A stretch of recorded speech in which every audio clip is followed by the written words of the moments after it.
Resume করে দিই। তো আমাদের আজকের টপিক হচ্ছে চ্যাপ্টার নতুন শুরু করবো, সেটা হচ্ছে নিউটন অ্যান্ড মেকানিক্স। তো নিউটন অ্যান্ড মেকানিক্সে আমাদের কী কী টপিক আছে সেটা আমরা একটু দেখে নিই, কী কী টপিক আছে আমাদের পড়ার জন্য।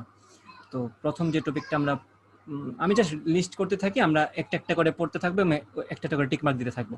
তো আমাদের প্রথমেই যে টপিকটা পড়া লাগবে সেটা হচ্ছে নিউটনিয়ান কি গতিসূত্র, ঠিক আছে, যে ফর্মুলাসগুলো আছে নিউটনের 3টা সূত্র। তো নিউটনস ল আমরা পড়ব,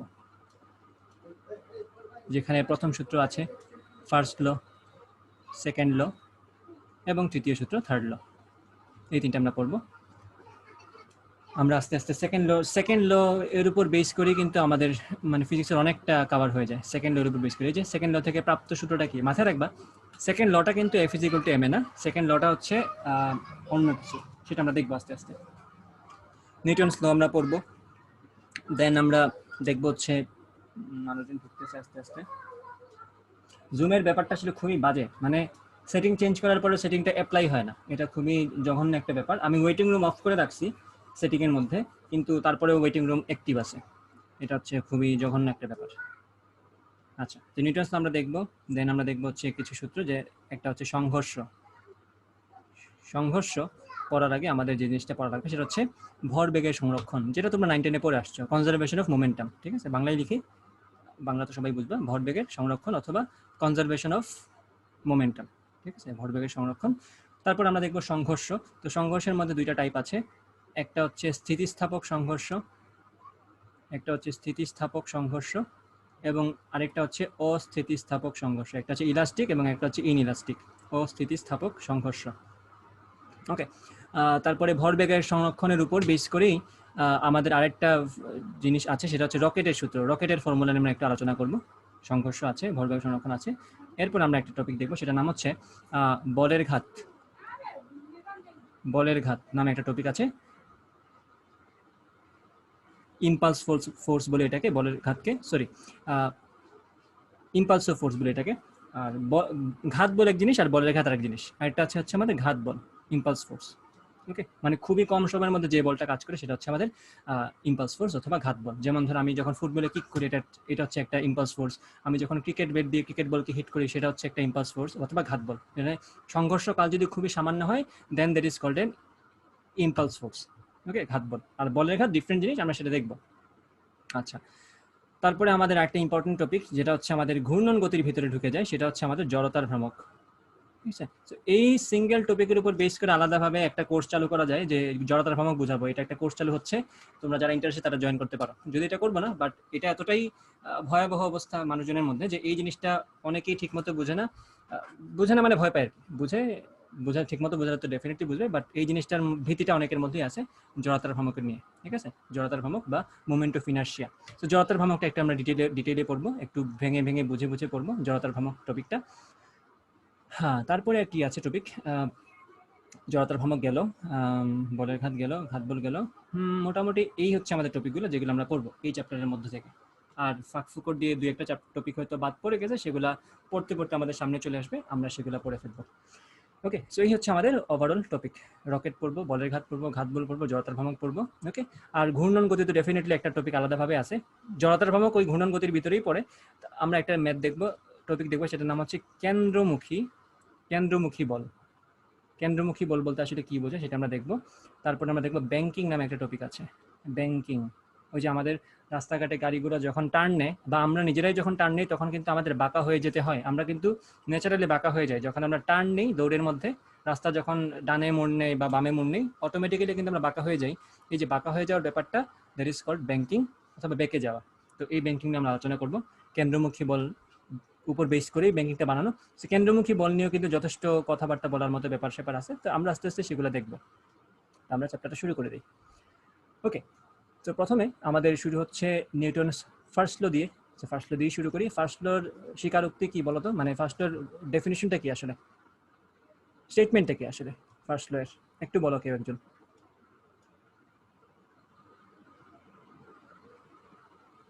বলো তো।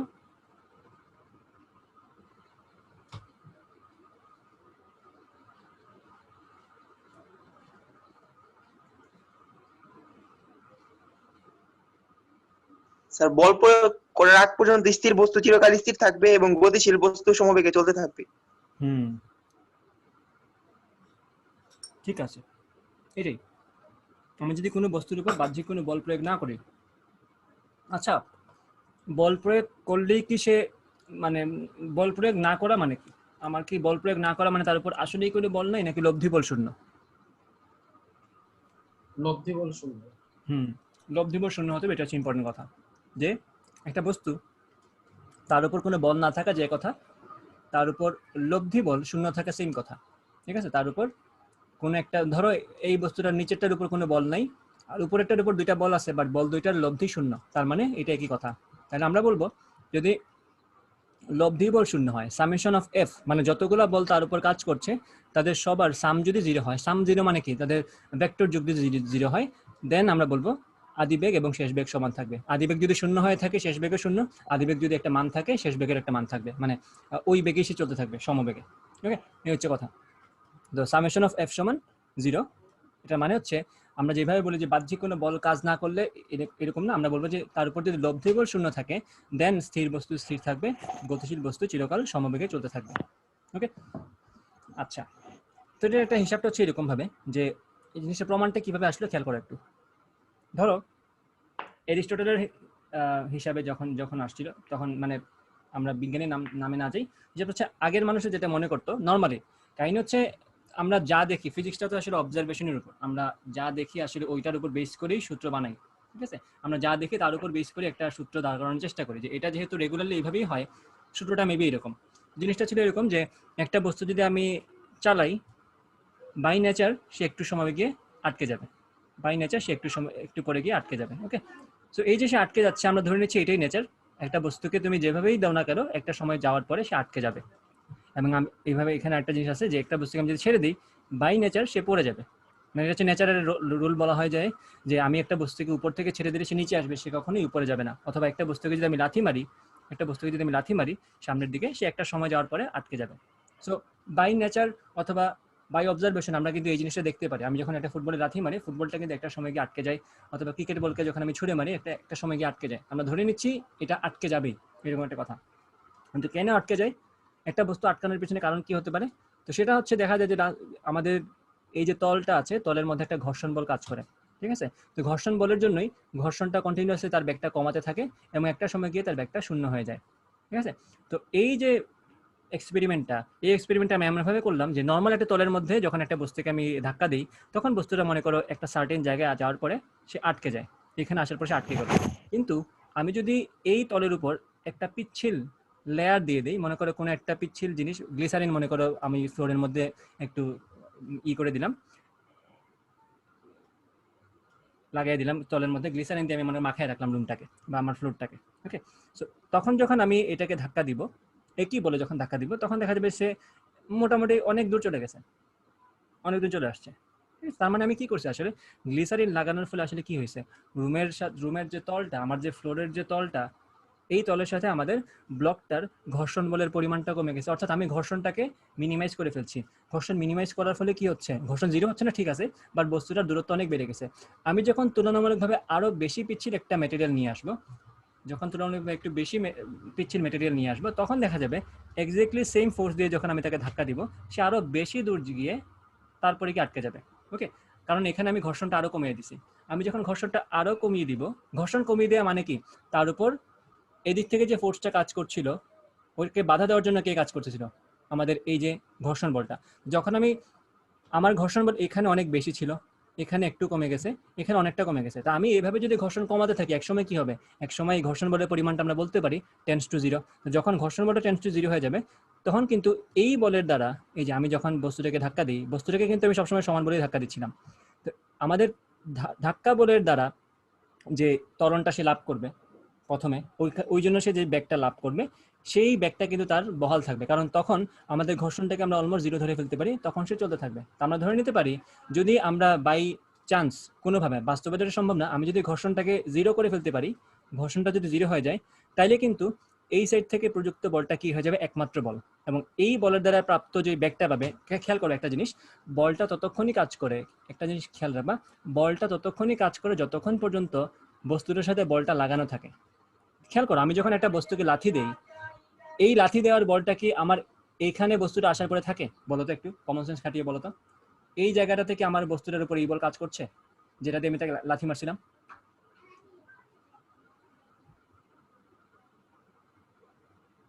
বলো তো। বুঝি নাই ভাই, আবার বলুন। আবার বলছি, খেয়াল করো। মনে করো একটা ব্লক আছে, আমি ব্লকটাকে একটা নির্দিষ্ট বলে লাথি মারলাম, কিক করলাম। এই যে কিক করার সময় যে বলটা আমি লাঠির এই যে ব্লকটার উপর প্রয়োগ করলাম, এই বলটা কি বস্তুটা যখন এখানে চলে আসছে তখন কি এই কিকের দ্বারা প্রযুক্ত বলটা তার উপর কাজ করছে? না ভাই, বল না, তো যখনই কনস্ট্যান্টটা। হ্যাঁ না, বলটা কনস্ট্যান্ট না, এটা বিষয় না। বিষয় হচ্ছে আমি যখন লাথি মারছি, যতক্ষণ আমার পাটা এই ব্লকটার সাথে লাগানো ছিল, কন্ট্যাক্টে ছিল, যতক্ষণ পর্যন্ত আমার পাটা ব্লকের সাথে, ততক্ষণই বলটা অ্যাক্টিভ ছিল। যখনই পায়ের সাথে আমার ব্লকের একটা ডিটাচমেন্ট হয়ে গেছে, সে যখন আলাদা হয়ে গেছে, তখন কি আর ওই বলটা কাজ করছে লাঠি বস্তুটার উপর? না ভাই। না। তাহলে ইনস্ট্যান্টলি সে একটা বল পাচ্ছিল, ইনস্ট্যান্টলি সে একটা ত্বরণ পাইছে, ইনস্ট্যান্টলি তার একটা ব্যাগ 0 থেকে V হয়ে গেছে। বোঝা গেছে তো কথা? যখন আমি ফুটবলে কিক করি, তখন কি সে ইনস্ট্যান্টলি একটা নির্দিষ্ট স্পিড পেয়ে যায় না? জি ভাই। আমার তো তাকে ধাক্কাতে হয় না পা দিয়ে, আমি তাকে যখন লাথি মারি অনেক জোরে, সে কিন্তু ইনস্ট্যান্টলি একটা ফোর্স পায়, ও ইনস্ট্যান্টলি ওই ফোর্সের জন্যই সে ইনস্ট্যান্টলি একটা ব্যাগ পেয়ে যায়। ওই ব্যাগেই সে চলতে থাকে যদি এক্স এক্সিস বরাবর কোনো ত্বরণ না থাকে এবং ওয়াই এক্সিস বরাবর কোনো ত্বরণ না থাকে, সে সোজা চলতে থাকতো এইভাবে যদি কোনো ত্বরণ না থাকতো। বাট ইভেন্চুয়ালি সে নিচে নামে আসে কেন? ওয়াই এক্সিস বরাবর একটা ত্বরণ থাকে সেজন্য। বাট সে যে ইনিশিয়ালি একটা স্পিডটা পাইছে, এই স্পিডটা কার জন্য পাইছে? ওই ইনস্ট্যান্ট ফোর্সের জন্য সে ইনিশিয়ালি একটা ত্বরণ পাইছিল, ইনস্ট্যান্ট একটা ত্বরণ পাইছিল। ওই ইনস্ট্যান্ট ত্বরণের জন্যই তার ব্যাগটা 0 থেকে ঠাস করে V হয়ে গেছে। এরপরে যখনই তার ব্যাগটা এখানে যদি বলি, এখানে যদি বলি, এখানে যদি বলি, এই সব জায়গাগুলোতে ওই বলের কি কোনো প্রভাব আছে তার উপর? ডেফিনেটলি না। তাহলে ওই বলটা শুধুমাত্র যখন সে টাচে ছিল বস্তুটার সাথে, ততক্ষণই কার্যকর ছিল। তো এখানেও সেম কথা, আমি যখন বস্তুটাকে লাথি দেই অথবা কিক করি অথবা একটা পুশ করি, তখন ওই পুশ করার সময় আমার যে কন্ট্যাক্ট ছিল হাতের সাথে ব্লকটার, ততক্ষণই বলটা কার্যকর ছিল। এরপরে সে ইনিশিয়ালি যে ত্বরণটা পাইছিল, দেখো একটা জিনিস, বল যদি কন্ট্যাক্টে না থাকে, তার কি কোনো ওই বলের জন্য ত্বরণ থাকবে? না। না। ত্বরণ কখন থাকে?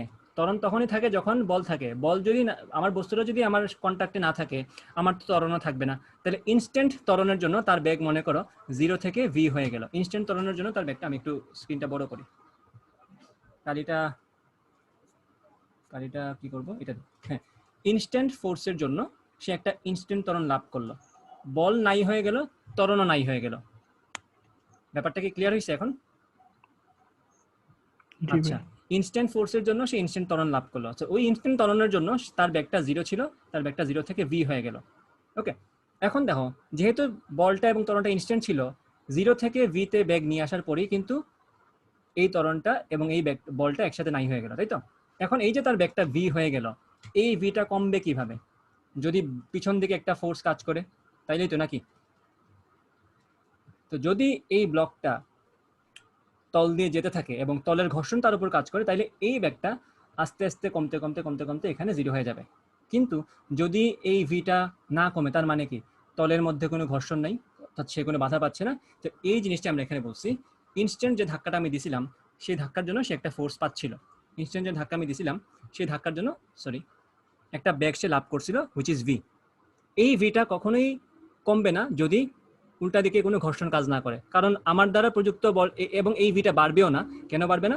কারণ আমি তো একটা কন্ট্যাক্ট ফোর্স দিছিলাম, মাত্র পুশ করছিলাম তাকে, পুশটা তো আর তার সাথে লেগে নাই। আর আমি পুশটা দিয়ে তাকে আগাচ্ছি না, আমি পুশ করে তাকে ছেড়ে দিছি। তাহলে তার এদিক থেকে যদি কোনো বল না থাকে, এদিক থেকে কোনো যদি বল না থাকে, তাহলে তার ব্যাগ বাড়ছেও না, ব্যাগ কমছেও না। তাহলে কি হবে? ব্যাগটা কনস্ট্যান্ট থাকবে, তাই তো? হ্যাঁ ভাইয়া। ওকে, এই হচ্ছে নিউটনের প্রথম সূত্র, যে আমাদের ইনিশিয়ালি ভেলোসিটি যা ছিল, ফাইনালি ভেলোসিটি তাই থাকবে, কারণ আমার ব্যাগটা বাড়ানোর মতো কেউ নাই, আমার ব্যাগটা কমানোর মতো কেউ নেই। অর্থাৎ আমাদের লব্ধি বলটা শূন্য। লব্ধি বল শূন্য থাকা মানে বুঝে নাও বাকিটা, ত্বরণ শূন্য। ত্বরণ শূন্য মানে ব্যাগ বাড়ছেও না, ব্যাগ কমছেও না। আচ্ছা, ইউ ইজ ইকুয়াল টু, হ্যাঁ বলো। ভাইয়া, এখন যদি আমি এখানে স্কোয়ার ব্লকের বদলে যদি একটা গোলক নিতাম, তাহলে সেটা তো আরো একটু বেশি দূর যাইতো। তার মানে কি ঘর্ষণ বলটা পৃষ্ঠতলের ক্ষেত্রফলের উপরে নির্ভর করে? করে তো। পৃষ্ঠতল ক্ষেত্রফল যদি কম হয়, না না না না, তাহলে এটা ডিপেন্ড করে ইসের উপর, মাধ্যমের উপর। খেয়াল করে দেখবা, তুমি তুমি নিজে এটা ট্রাই করতে পারো। তুমি তোমার ক্যালকুলেটর আছে না তোমার হাতে? আছে তো? হ্যাঁ ভাইয়া। ক্যালকুলেটরের যে ঢাকনাটা আছে ওই ঢাকনাকে তুমি তোমার টেবিলের উপর কোনো ধরনের চাপ না দিয়ে ঠেলতে থাকো। তুমি যে ধরনের বাধা পাবা, তুমি যদি এটাকে মাটিতে মানে টেবিলের তলের উপর না ফালিয়ে তুমি যদি এটাকে সোজা করে রাখো, এইভাবে সোজা করে যদি তুমি ঠেলতে থাকো, তুমি দেখবা সেম বাধা পাচ্ছ। আমি যেটা বোঝাতে চাচ্ছি সেটা হচ্ছে এইভাবে খেয়াল করবা। তুমি যদি তোমার ক্যালকুলেটরের, ইভেন ক্যালকুলেটরে ধরতে পারো, ক্যালকুলেটর কেন না করলাম, কারণ ক্যালকুলেটরটা কিন্তু সুষম না। ধরো ঢাকনাটা হচ্ছে এরকম, তাই তো, ক্যালকুলেটর ঢাকনা হচ্ছে এরকম এরকম। তুমি যদি এটাকে তোমার টেবিলের উপর দিয়ে এইভাবে কোনো ধরনের ডাউনওয়ার্ড প্রেশার না দিয়ে, ডাউনওয়ার্ড কোনো ফোর্স না দিয়ে তুমি যদি চালাতে থাকো, তুমি যে ধরনের বাধা ফেস করবা। তুমি যদি এই জিনিসটাকে একদম টেবিলের উপর শোয়ে এটাকে চালাতে ট্রাই করো, কোনো ধরনের ডাউনওয়ার্ড প্রেশার না দিয়ে, তুমি দেখবা একইভাবে তুমি নিয়ে যেতে পারতেছো। এটা তোমার তলের ক্ষেত্রফলের উপর ডিপেন্ড করে না, ডিপেন্ড করে তোমার টেবিলের কাঠের যে উপাদান আছে অথবা হার্ডবোর্ড বা যেটাই থাকুক, ওই তল এবং তোমার ক্যালকুলেটরের উপাদানের উপর। আচ্ছা, তার মানে কি ভাইয়া ধরেন সেম মাধ্যম, সেম হুম। ভরের একটা হচ্ছে কি স্কয়ার, মানে স্কয়ার ব্লক, আর হুম। একটা হচ্ছে গিয়ে ধরেন গোলক। মানে গোলক, হ্যাঁ, দুইটাই যদি আমি একসাথে ছেড়ে দিই, দুইটাই কি সেম সময়ে গিয়ে থেমে যাবে? এটা ডিপেন্ড করে, কারণ স্কোয়ারটা তো যাচ্ছে শুধুমাত্র রৈখিক বেগে, আর গোলকটা তো যাচ্ছে রৈখিক প্লাস কৌণিক বেগে, ডিপেন্ড করে না এটা। হ্যাঁ। তো ওইটা তো কৌণিক বেগ সাথে আসছে, এখানে ঘর্ষণ বিষয় না, বিষয়টা হচ্ছে কৌণিক বেগ। তার তো ঘূর্ণন বেগ আসছে, রোটেশন আসছে, প্লাস ট্রান্সলেশনাল ফোর্সও আসছে। সেগুলোতে আমরা যাব, আচ্ছা। কোনটা আগে যাবে কোনটা পরে যাবে, এটা এখানে অনেকগুলো ক্রাইটেরিয়া, মানে এখানে অনেকগুলো প্যারামিটার থাকে, সেগুলোর উপর ডিপেন্ড করে। বুঝতে পারছো? হ্যাঁ, আচ্ছা। ওকে, বাট এটা মাথায় রাখবো আমরা যে ঘর্ষণটা আমার ক্ষেত্রফলের উপর ডিপেন্ড করে না।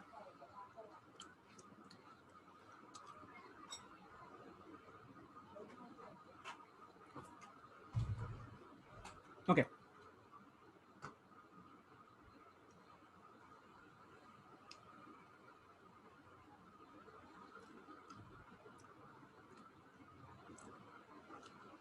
আচ্ছা কই ছিলাম এখানে? এই যে ফার্স্ট ল বললাম আমরা যে প্রথম বল যা থাকবে শেষের বল তাই থাকবে, যদি লব্ধি বল শূন্য হয় তাইলে, সামেশন অফ ফোর্স যদি শূন্য হয় তাহলে আদি বেগ যা শেষ বেগ তা থাকবে।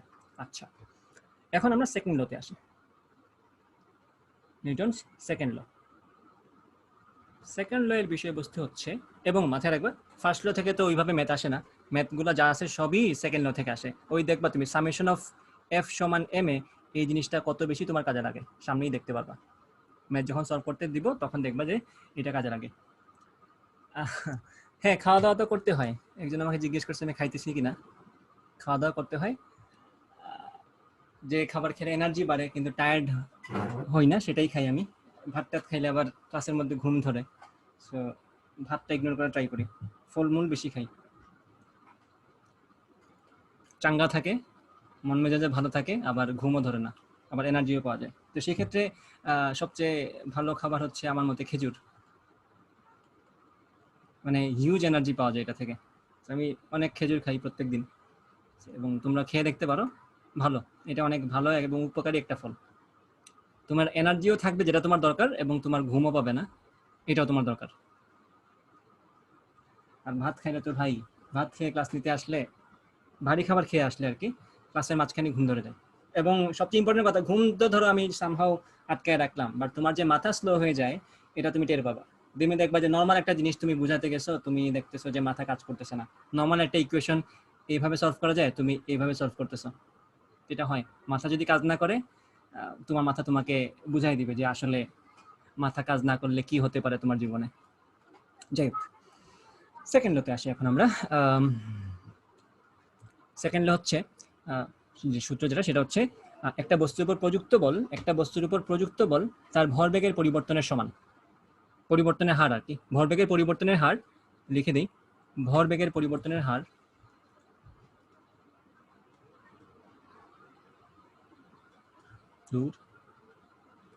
ভরবেগের পরিবর্তনের হার, ভরবেগটা যে হারে পরিবর্তন হবে, ভরবেগের পরিবর্তনের হার, এটাও তোমরা 9 10-এ পড়ে আসছো, প্রযুক্ত বলের সমানুপাতিক। বাট এখানে যেটা করা হয় সেটা হচ্ছে সমান ধরেই আমরা ম্যাথগুলো করে ফেলতে পারি, তো আমরা সমানই ধরি, কোনো সমস্যা নেই। কারণ আমাদের জন্য তো ফিজিক্স, মানে ফিজিক্সটা তো আসলে আমাদের নিজেদের সুবিধার জন্য, আমরা যাতে নেচারের লগুলোকে সুন্দর মতো ব্যাখ্যা করতে পারি। সো আমরা আমাদের মতো করে একটা ধ্রুবক দিয়ে দিব। সো আমরা ইচ্ছা করে যেটা করলাম, আমরা যদি ওই সমানুপাতিক ধ্রুবকের মানটা 1 ধরি, আমাদের জন্য সুবিধা, ঠিক আছে, তো আমরা এই জন্যই ইচ্ছা করে সমানুপাতিক ধ্রুবকটা 1 ধরে ফেললাম। আচ্ছা, তো সূত্রটা কি? ভরবেগের পরিবর্তনের হার প্রযুক্ত বলের সমান। ওকে, তো এটাই যদি আমরা করি তাহলে খেয়াল করো, ভরবেগের পরিবর্তনের হার, that means d d t of p. D d t of p মানে কি? ভরবেগের পরিবর্তনের হার। আমরা ভরবেগকে পি দ্বারা প্রকাশ করে থাকি, উইচ ইজ এমভি। তাহলে ভরবেগের পরিবর্তনের হার প্রযুক্ত বলের সমান।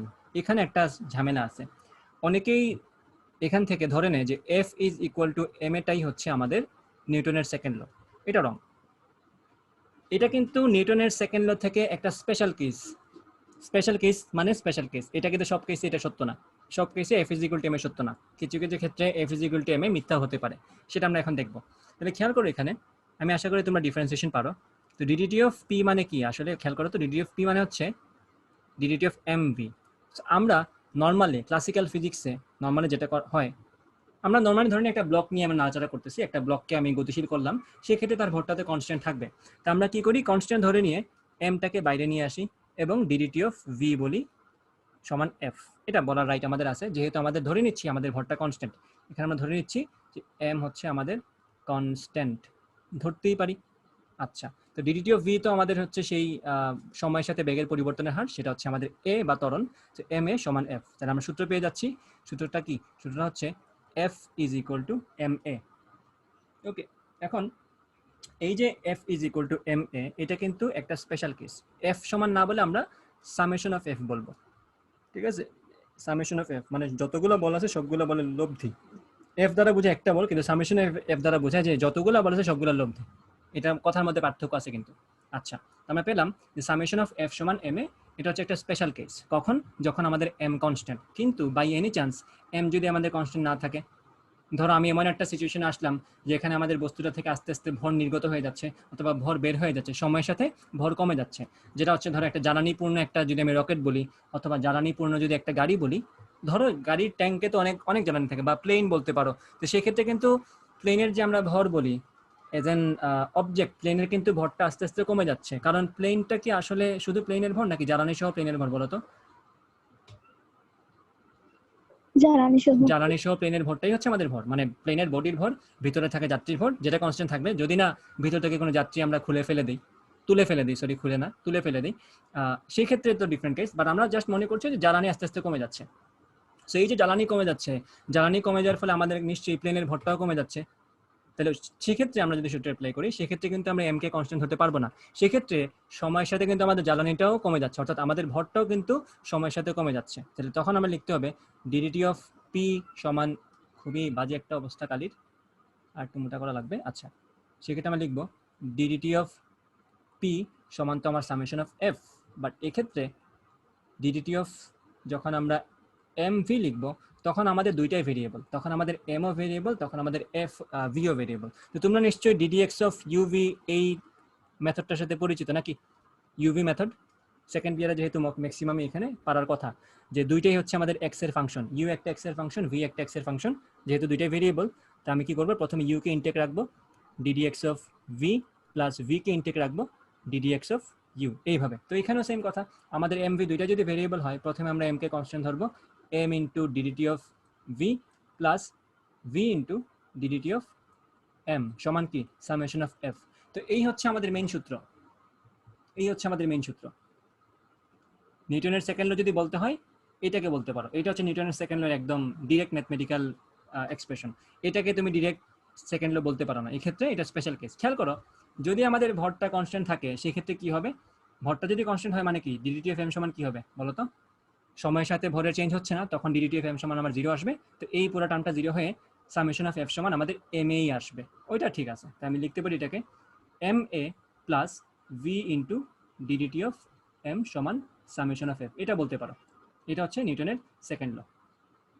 ওকে, বাট সামেশন কিসের জন্য দিতে হয়?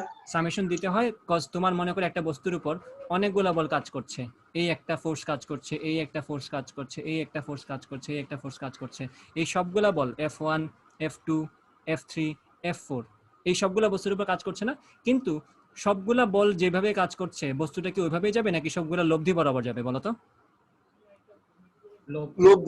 লব্ধি বরাবর যাবে। তো ওই লব্ধিটা কি আমরা সামেশন অফ এফ বলতেছি, মানে সবগুলা বলে লব্ধি হচ্ছে আমাদের বস্তুর উপর প্রযুক্ত বলের দিক। ঠিক আছে, বুঝতে পারছো? জি ভাইয়া। ওকে, দ্যাটস ইট। এই হচ্ছে কথা। তো এই হচ্ছে নিউটনের সেকেন্ড ল। এটা হচ্ছে মেইনলি সূত্র ma plus v into d d t of m সমান সামেশন অফ f। যদি আমাদের ভরটা অপরিবর্তনশীল হয় অথবা ভরটা কনস্ট্যান্ট হয়, সেই ক্ষেত্রে ডিডিটি অফ m সমান 0 আসবে, তখন সূত্রটা হয়ে যাবে সামেশন অফ f সমান m। এই যে এখান থেকেই এটাতে আসা যায়, ঠিক আছে। ইফ ইফ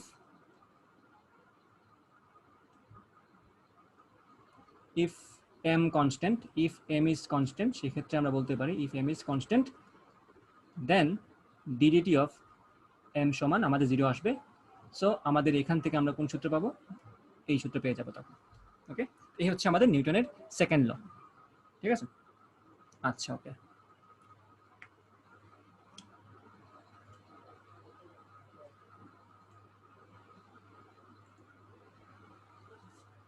আচ্ছা, ওকে, ফাইন, বুঝলাম এটা। দেন সেকেন্ড ল গেল আমাদের। এখন আমরা সেকেন্ড ল থেকে ফার্স্ট ল প্রুফ করি। আমরা তো মাত্র দেখলাম যে এই যে সামেশন অফ এফ সমান এম এ, তো যেটা পাইছি আমরা সামেশন অফ এফ সমান এম এ। আমরা ধরে নিচ্ছি এখানে আমাদের ভরটা কনস্ট্যান্ট, কারণ একটা ভর যদি কনস্ট্যান্ট না হয় আমি তো একটা বস্তু বলতে পারি না।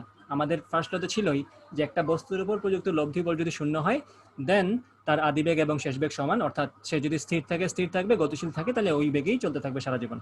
তো সেক্ষেত্রে আমরা একটা বস্তুর কথা বলছি, তার মানে আমরা ভরটাকে ধ্রুবক ধরে নিয়ে আমাদের স্পেশাল কেসটা আমরা নিয়ে আসলাম যে সামেশন অফ এফ সমান এম এ। আচ্ছা, তো ফার্স্ট লতে কি বলছে, যদি প্রযুক্ত বল শূন্য হয়, অর্থাৎ যদি লব্ধি বল শূন্য হয়, তাহলে আমরা লব্ধি বল শূন্য করে ফেলি। তাহলে if summation of F is equal to 0 দেন কি হবে? সামেশন অফ এফ সমান 0 মানে এম এ সমান 0। আর এ সমান তো আমরা জানি বেগের পরিবর্তন ডিভাইড বাই সময়, সময়ের সাপেক্ষে বেগের পরিবর্তনের হারটাই তো ত্বরণ, তাই তো। তো এখান থেকে আমরা এর মানটা বসিয়ে দিই, কি হবে খেয়াল করো, M into V minus U divided by T সমান 0। তাহলে টিটাকে তুমি যদি দিকে পাঠিয়ে দাও এটা শূন্য হয়ে যাবে। এখানে পাবো আমরা M V minus M U সমান 0। তুমি এক কাজ করো, এমটা কমন নাও, ভি মাইনাস ইউ সমান 0। তাহলে দুইটা পদের গুণফল যদি হয় আমাদের শূন্য, দুইটা পদের গুণফল যদি শূন্য হয়, তার মানে কি হতে পারে? হয় এম সমান শূন্য, না হয় ভি মাইনাস ইউ সমান শূন্য। একটা শূন্য হইলেই তো গুণফলটা শূন্য হয়ে যাবে, এটা তো স্বাভাবিক, তাই তো। সো এখান থেকে আমরা বলতে পারি এমটা তো আমাদের শূন্য না, যেহেতু একটা বস্তু বলছি, একটা বস্তু যদি এক্সিস্ট করে দেন ইট মাস্ট হ্যাভ এ মাস, এটার মাস অবশ্যই থাকবে। তো M can not be equal to 0, তার মানে মাস্ট বি আমাদের V minus U equal to 0। আর V minus U equal to 0 মানে কি? ভি সমান ইউ, অর্থাৎ শেষ বেগ সমান আদিবেগ। এইটা হচ্ছে সেকেন্ড ল থেকে প্রথম ল এর প্রমাণ। ওকে, তো এটা তোমাদের পরীক্ষায় আসতে পারে 3 মার্কের প্রশ্ন, যে দ্বিতীয় সূত্র থেকে প্রথম সূত্র প্রমাণ করো, প্রমাণটা এইভাবে। ওকে, আচ্ছা, এখন আমরা দেখব থার্ড ল, নিউটনস থার্ড ল।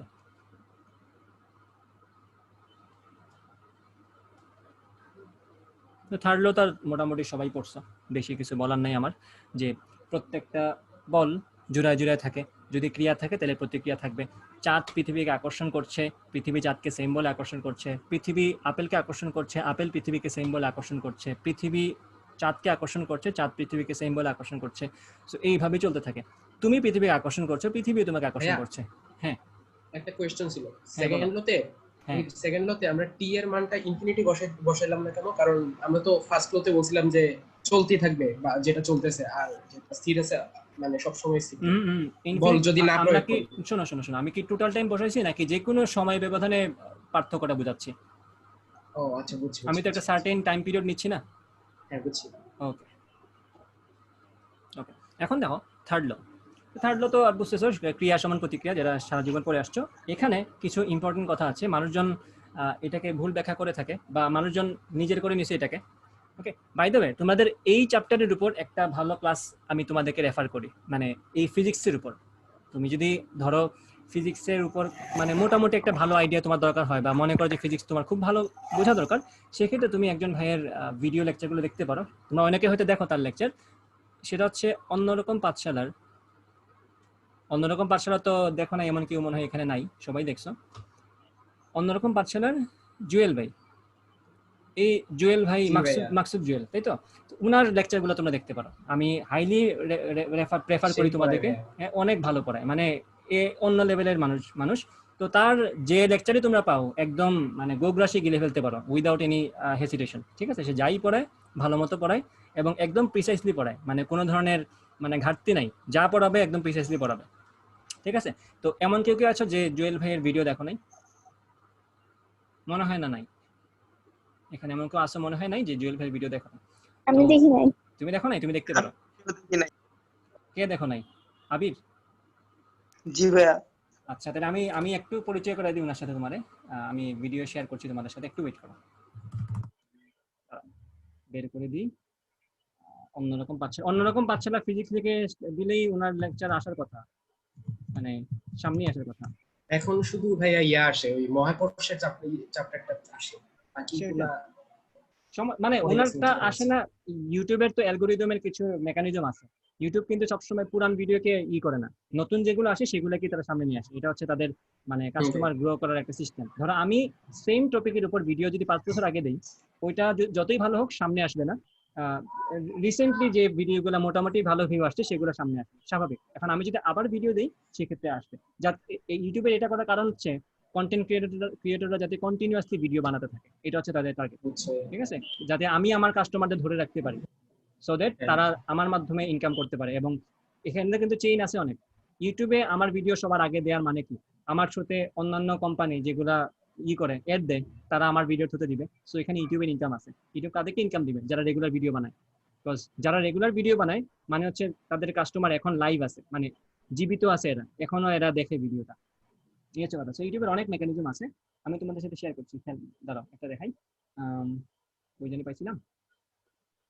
হ্যাঁ, আমি একটা লিঙ্ক তোমাদের সাথে শেয়ার করছি। ওই যে পর্যায়বৃত্ত গতির উপর একটা লিঙ্ক আছে। আমি তো তোমাদের পর্যায়বৃত্ত গতি এখন পড়াই নাই, যেহেতু তোমরা ফার্স্ট ইয়ারে সেকেন্ড ইয়ারে আছো, সেকেন্ড ইয়ার দিয়ে শুরু করছো। আমি তোমাদের সাথে একটা লিঙ্ক শেয়ার করছি, একটু ওয়েট করো। এই যে লিঙ্কটা শেয়ার করে দিছি। যে সরি, আমি তন্ময় খানকে দিয়ে দিচ্ছি লিঙ্ক, সবাইকে দিচ্ছি, একটু ওয়েট করো। ওকে, পাইছো তো সবাই নাকি মেসেজটা? দেখছিলাম ভাই প্লেলিস্টটা। তো ওনার যত প্লেলিস্ট আছে সবগুলো দেখতে পারো। I highly refer his videos, দেখতে পারো, অনেক ভালো বোঝায়। আমি একটা মানুষই আমি রেফার করতে পারি যে হচ্ছে একদম ভালো মতো সবকিছু বোঝায়, কোনো ধরনের মানে চামিচুমি ছাড়া। সো দেখতে পারো। ওকে, আমি এখন আমার ব্যাক টু দ্য পয়েন্ট চলে আসি। আমি দিছি তোমাদেরকে পিরিয়ডিক মোশন অথবা পর্যাবৃত্ত গতির প্লেলিস্টটা, তোমরা দেখি ওটা পরে। সবগুলো চ্যাপ্টারেরই মোটামুটি আছে, মহাকর্ষ বিকর্ষটা অনেক ভালো বুঝাইছি উনি। আচ্ছা, তো থার্ড লোতে যে কথা সেটা হচ্ছে, আমি তোমাদেরকে উনার প্লেলিস্ট বলার উদ্দেশ্য একটাই আছে, উনি উনার ভিডিও যাতে তোমরা দেখো ভালো মতো, যাতে আমার তোমাদের বোঝাতে ইজি হয়, এই হচ্ছে কথা। যারা আগ্রহী আছে তাদের দেখে নিতে পারো। আচ্ছা, থার্ড লো এর কাহিনী কি? থার্ড লো এর কাহিনী হচ্ছে, ধরো এই হচ্ছে একটা বস্তু, আর থার্ড লো তো আমাদের মহাকর্ষ সূত্র থেকেই প্রমাণিত। এই যে আকর্ষণ বল বা বলো বা বিকর্ষণ বল, যেটাই বলো, আকর্ষণ বলি মহাকর্ষের ক্ষেত্রে, বিকর্ষণ তো হবে না। এই যে এটা কিন্তু মহাকর্ষ সূত্র থেকেই প্রমাণিত যে পৃথিবী চাঁদকে যে বলে আকর্ষণ করে, চাঁদও পৃথিবীকে সেম বলে আকর্ষণ করে। ওকে, এই যে ফোর্সটা কাজ করছে পৃথিবীর উপর চাঁদের দ্বারা, আর এই যে ফোর্সটা কাজ করছে চাঁদের উপর পৃথিবীর দ্বারা, এই দুটা বলের পরিমাণ সমান। আমরা এটাকে বলবো F on earth by moon, আর এটাকে বলবো F on moon by earth. এই নোটেশনটা একটু কষ্ট করে মাথায় রাখো। যত ধরনের আমি সামনে পড়াবো, বল রিলেটেড যত জিনিসপত্র পড়াবো, আমরা এইভাবে লিখবো। এফ এক্স ওয়াই মানে কি? এক্স এর উপর প্রযুক্ত বল ওয়াই এর দ্বারা। প্রথমে যেটা লিখবো বুঝাবো তার উপর প্রযুক্ত বল, আর পরে যেটা লিখবো সেটা দ্বারা বুঝাবো এর দ্বারা প্রযুক্ত বল। অর্থাৎ এখানে এটা মানে হচ্ছে এক্স এর দ্বারা প্রযুক্ত বল ওয়াই এর দ্বারা। ঠিক আছে, এটা মানে হচ্ছে এক্স এর উপর ওয়াই এর দ্বারা, এক্স এর উপর ওয়াই এর দ্বারা প্রযুক্ত বল, এক্স এর উপর ওয়াই এর দ্বারা প্রযুক্ত বল, এই হচ্ছে এটার মিনিং। তো আমরা যখন এফ ই এম লিখছি এর মানে হচ্ছে, ক্লাস কি রেকর্ড হচ্ছে? হ্যাঁ হচ্ছে। এটা মানে হচ্ছে আর্থ, আর ই দ্বারা আমরা আর্থ বুঝাচ্ছি। সো আর্থের উপর মনের দ্বারা প্রযুক্ত বল, এবং এটার মানে হচ্ছে মনের দ্বারা আর্থের উপর, সরি মনের উপর আর্থের দ্বারা প্রযুক্ত বল। ওকে, এটা সমান সমান হবে। ওকে, তো কিন্তু কাহিনী হচ্ছে, যদিও দুইটার আকর্ষণ বল সমান, চাঁদ পৃথিবীকে যে বলে আকর্ষণ করছে, পৃথিবী যদি চাঁদকে সেম বলে আকর্ষণ করে, so why does the moon rotate the earth? Earth কেন মুনকে রোটেট করে না? নর্মাল আনসার দিবা, কঠিন আনসার না, নর্মাল আনসার দিবা, যাতে সবাই বুঝে এরকম একটা আনসার দিবা। বলো।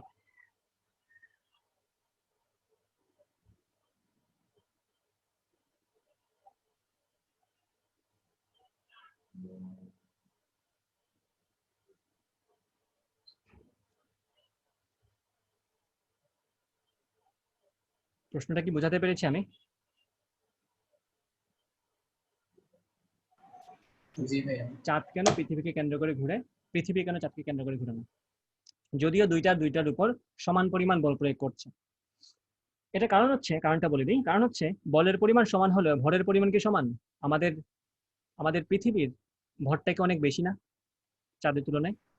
জি ভাইয়া। নাকি আমি এক কাজ করি, এখানে আমি ই আর এম না দিয়ে, এভাবে না দিয়ে ছোট হাতে দিয়ে দিই, তাহলে তোমাদের বুঝতে সুবিধা। নাহলে এম দ্বারা আবার তোমরা, না এটা তো ঝামেলা। এটা কি বলবো, আচ্ছা আর্থ আর মুনই থাকুক, সমস্যা নেই, বুঝে নিবা আশা করি। মুন বাই আর্থ। আচ্ছা, পৃথিবীর ভর হচ্ছে এম আর চাঁদের ভর হচ্ছে স্মল এম। কাহিনী বুঝছো তো? এবং বলের সূত্র কি? দুই ক্ষেত্রেতে যদি বলের পরিমাণ সমান থাকে, তাহলে আমরা যে সূত্র জানি সামেশন অফ এফ, এখানে কিন্তু বল একটাই আছে, তাহলে আর লিখছি না, একটাই লিখলাম। এই যে এফ ই এম, পৃথিবীর উপর চাঁদের বল, is equal to F M E, চাঁদের উপর পৃথিবীর বল সমান তো এফ ই, তাই তো? দুইটা তো সমান বল, তাহলে এফ, তাহলে এফ সমান, খেয়াল করবে এখানে পৃথিবীর ক্ষেত্রে এফ সমান এম এ, চাঁদের ক্ষেত্রে এফ সমান এম এ। তাহলে পৃথিবীর ক্ষেত্রে এমটা অনেক বড় না, তাহলে ত্বরণটা নিশ্চয়ই অনেক ছোট হবে। আর চাঁদের ক্ষেত্রে এমটা কিন্তু অনেক ছোট, তো ব্যালেন্স করার জন্য, বলটা সমান রাখার জন্য তার ত্বরণটাকে অনেক বেশি হওয়া লাগবে না? তাহলে কে বেশি লাফাবে, চাঁদ না পৃথিবী বলো তো? চাঁদ। চাঁদ বেশি লাফাবে। চাঁদ বেশি লাফায় দেখেই চাঁদটা ঘুরে, পৃথিবী ঘুরে না। এই যে চাঁদের ত্বরণ হচ্ছে অনেক বেশি। এটা হচ্ছে নর্মাল ব্যাখ্যা, আমরা নর্মাল ব্যাখ্যা দিয়ে রাখলাম। এটার আরো অনেক সুন্দর ব্যাখ্যা আছে, তো আমরা এটাতে না গেলাম। এটা হচ্ছে নর্মাল ব্যাখ্যা, যে যেহেতু বলের পরিমাণ সমান, তাহলে যেটার ভর বেশি সে তার ত্বরণ একটু কম থাকবে, যেটার ভর কম তার ত্বরণ একটু বেশি থাকবে। ওকে, তো এই জন্য কিন্তু ভাইয়া, হ্যাঁ বলো। এটা তো রোটেট করতেছে না। হ্যাঁ হ্যাঁ, হুম, রোটেট করলে যে আমরা F is equal to M এর সূত্র ইউজ করলাম। বুঝি নাই। আহ, আমরা তো প্রথম নিউটনের প্রথম সূত্র করছিলাম যখন সরল পথে চলবে, তখন হুম, F is equal to M A না তো, কিন্তু এটা তো রোটেট করতেছে। না না, এটা আমরা নর্মাল সেন্সে চিন্তা করো, ওই হিসাবেই বললাম আর কি। আকর্ষণের জন্য যে ত্বরণটা, মানে দিন শেষে তো চাঁদটা পৃথিবীর দিকে আসতে চায় নাকি ত্বরণের জন্য? জি ভাই। আসতে পারে না কেন? বিকজ তার এদিকে একটা ফোর্স আছে সেজন্য। হ্যাঁ, ওই তো ওটাই কৌণিক কাহিনী। ত্বরণ। হুম, এই যে এম এটা, এই এই ফোর্সটাই কি আমার ইসের উপর আকর্ষণ বল না, চাঁদের উপর পৃথিবীর আকর্ষণ বল না? ওইটাই কিন্তু কেন্দ্রমুখী বল। আমরা রোটেশনাল ফোর্সে গেলে তো সেটা দেখবো, ঠিক আছে?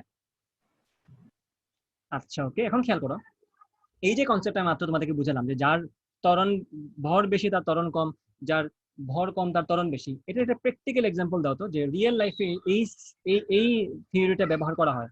একটা প্র্যাকটিক্যাল এক্সাম্পল দাও,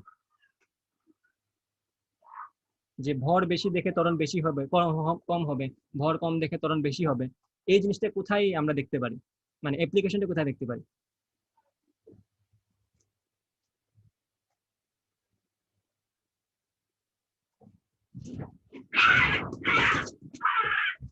আমার ছাদের উপর বিড়াল মারামারি করতেছে, শোনা যায়? জি ভাইয়া। শুনতে থাকো, এটা চিন্তা করতে থাকো, রিয়েল লাইফ এক্সাম্পল চিন্তা করো। এবং বাই চান্স একটা এক্সাম্পল কিন্তু তোমাদের সামনেই আছে, মাত্র যে ঘটনা ঘটতেছে সেটার মধ্যেই কিন্তু এটা আছে, বিড়ালের মারামারির মধ্যে এটা আছে।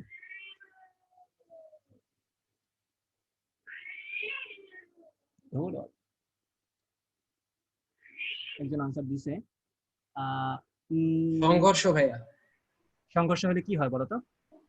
ওই একটা, ওই তো কেমনে বুঝাই।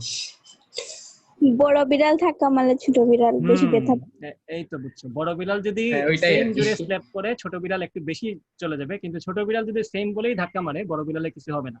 তো হ্যাঁ, এই এক্সাম্পলটা আমরা কোথায়, বিড়াল তো আর মারামারি করার সময় বড় ছিল দেখে না, দেখবা পিচ্ছি একটা বড়টার সাথে মারামারি শুরু করছে। বাট এটা প্র্যাকটিক্যালি অ্যাপ্লাই করা হয় আমরা যখন রেসলিং দেখি তখন। তোমরা এমএমএ দেখছো না, মিক্স মার্শাল আর্ট, অথবা এই ধরনের যত ধরনের স্পোর্টস আছে, সব জায়গায় খেয়াল করবা ওয়েট দিয়ে কিন্তু এদের করা হয়, কম্পিটিশন করা হয়। তুমি কখনো দেখবা না যে এই সাইজের একটা মানুষের সাথে, বিগ শো টাইপের একটা মানুষের সাথে রে মাস্টেরিও টাইপের একটা মানুষের মারামারি দিচ্ছে। রেসলিং তো হচ্ছে পুরা ফাও একটা জিনিস, এটা তো পুরাই অ্যাক্টিং, বুঝোই তোমরা। এই সাইজের মানুষের সাথে কি এই সাইজের মানুষের পারার কথা বলো তো? না ভাইয়া। কেন পারবে না? এই যদি এফ ফোর্স দেয় এবং এও যদি এক্স্যাক্টলি সেম ফোর্স দেয়, তাকে লাথি মারে, ধরো এই মানুষটা, ছোট মানুষটা, তোমরা এখন বুঝতে পারছো সিনারি এটা পুরাটা। চাঁদ পৃথিবী না বলে আমরা বিগ শো এবং রে মাস্টেরিও বললাম, তো ইগন মরিজিরা, মরিজক্কা, গ্রেট কালি, মনে করো গ্রেট কালি, কালি না খালি বলে জানি না আমি আসলে। খালি মনে বলে। যাই হোক, আর এটা হচ্ছে রে মাস্টেরিও। মিস্টেরিও বলে আমি বানানটা আসলে পারি না, সারা জীবন তো টিভিতে দেখে আসছি এরকম। তো ধরো এটা, তো এফ ফোর্স দিয়ে আমার আজকে অবস্থা খারাপ। আচ্ছা, তো রে মাস্টারি হচ্ছে একটা নির্দিষ্ট ফোর্স, এফ ফোর্স দিয়ে ভিক্ষুকে ঘুষি মারলো। ভিক্ষুর ভর কিন্তু এটা, আর রে মাস্টারির ভর কিন্তু এই যে এটা। সিনারিও তো এখন বাকিটা বুঝে গেছে, তাই তো? ভিক্ষু যদি মারে একে উড়াই ফেলবে পুরা, সেম ফোর্স দিয়ে যদি মারে। আর রে মাস্টার যদি মারে এর কিছুই হবে না, কারণ সে সাইজ অনেক বড়। এটা হচ্ছে কথা। তো এই জন্য তোমরা খেয়াল করবা, রিয়েল যেগুলা ফাইটিং স্পোর্টস হয়, রেসলিং না, এই যে ডাব্লিউডাব্লিউ এগুলো তো হচ্ছে সব ধান্দাবাজি, সব হচ্ছে টাকা কামানোর ধান্দা, বিজনেস পুরাটাই শুটিং। এই জন্য দেখবে এরা সবাই অ্যাক্টিং এ চলে যায় এক সময়, ঠিক আছে? আস্তে আস্তে ভাইয়া, হ্যাঁ, কার্টুনের মধ্যে যে অনেক সময় দেখায়, ধরেন এখানে রেমাস্টার ঘুষি মারছে, রেমাস্টার উইরা গেছে, তো নিজে সে ঘুষি মারে। কার্টুনের ক্ষেত্রে তো সবই সবই লজিক্যাল, ওখানে তো কোনো ফিজিক্স কাজ করে না। কার্টুনের মধ্যে ফিজিক্স থাকলে তো আর তুমি আনন্দ পাবা না। তুমি যদি রিয়েল লাইফে যা দেখো তাই কার্টুনে আশা করো, তাহলে তো সেটা কার্টুন হবে ওইটা না। আবার স্থিতিস্থাপক সংঘর্ষের মতো হয়ে যায়। হ্যাঁ, এটাই। তো কার্টুন থেকে আমরা রিয়েলিটি এক্সপেক্ট না করি, কার্টুন আমাদের কার্টুনের মধ্যে থাকুক, মানে অবাস্তব জিনিসটাই আমরা আনন্দ পাই, সত্যি কথা ছিল। যাই, সো রিয়েল স্পোর্টস যেগুলো হয় এগুলোতে তোমরা দেখবা ওয়েট লেখা থাকে, যে 70 কেজি এর মধ্যে ফাইট হয় আলাদাভাবে, 80 একটা রেঞ্জ থাকে, 70 টু 74 এরকম একটা রেঞ্জ থাকে। এই ওজনের যারা আছে তারা ফাইট করবে। 80 টু 85 এর মধ্যে যারা আছে তারা ফাইট করবে আলাদা। মনে করো 150 টু 160 এর মধ্যে যারা আছে তারা ফাইট করবে, মানে ব্যালেন্স রাখা হয় ব্যাপারটা। নাইলে তুমি দেখবা তুমি খুশি মারছো সেম বলে, ওই লোকটার কিছু হয় নাই, বাট ওই লোকটা তোমাকে হালকা ধাক্কা দিছে, তুমি পড়ে গেছো, স্বাভাবিক এটা, তাই তো? এই হচ্ছে কথা। সেই হচ্ছে রিয়েল লাইফ এক্সাম্পল হচ্ছে আমাদের F is equal to M A N. যার ভর বেশি তার ত্বরণ কম হবে, যার ভর কম তার ত্বরণ বেশি হবে, এটা স্বাভাবিক। আচ্ছা, অনেকভাবে এইগুলোকে ব্যাখ্যা করা যায়, একটা ইজি ওয়েতে ব্যাখ্যা করলাম যাতে তোমরা রিলেট করতে পারো ব্যাপারটাকে। আচ্ছা, ওকে, সো নিউটনের তিনটা সূত্রই আমাদের দেখা হয়ে গেল। এখন আমরা সামনে যাই আস্তে আস্তে। আমরা টপিকের মধ্যে কি ছিল আমাদের লিস্টে খেয়াল করি একটু। প্রথমে আমরা দেখছিলাম যে নিউটনের তিনটা law, first law, second law, third law. Example তো আমরা ডেফিনেটলি, মানে ম্যাথ, এই রিলেটেড ম্যাথ তো আমরা ডেফিনেটলি সলভ করার সময় দেখবো। তারপরে আরেকটা সূত্র আছে, এটা হচ্ছে ভরবেগের সংরক্ষণ, এটা আমরা এখন দেখবো। তো ভরবেগের সংরক্ষণ নিয়ে আমি বেশি কথা বলবো না, কারণ এই জিনিসটা তোমরা 19-এ পড়ে আসছো, আমি বেশি কথা বলার দরকার নাই। ভরবেগের সংরক্ষণ তোমরা মোটামুটি সবাই পারো, যে সংঘর্ষের আগে এবং সংঘর্ষের পরে টোটাল ভরবেগ আমাদের কনজার্ভ থাকবে অথবা সংরক্ষিত থাকবে, ঠিক আছে? তাহলে কনজারভেশন অফ মোমেন্টাম,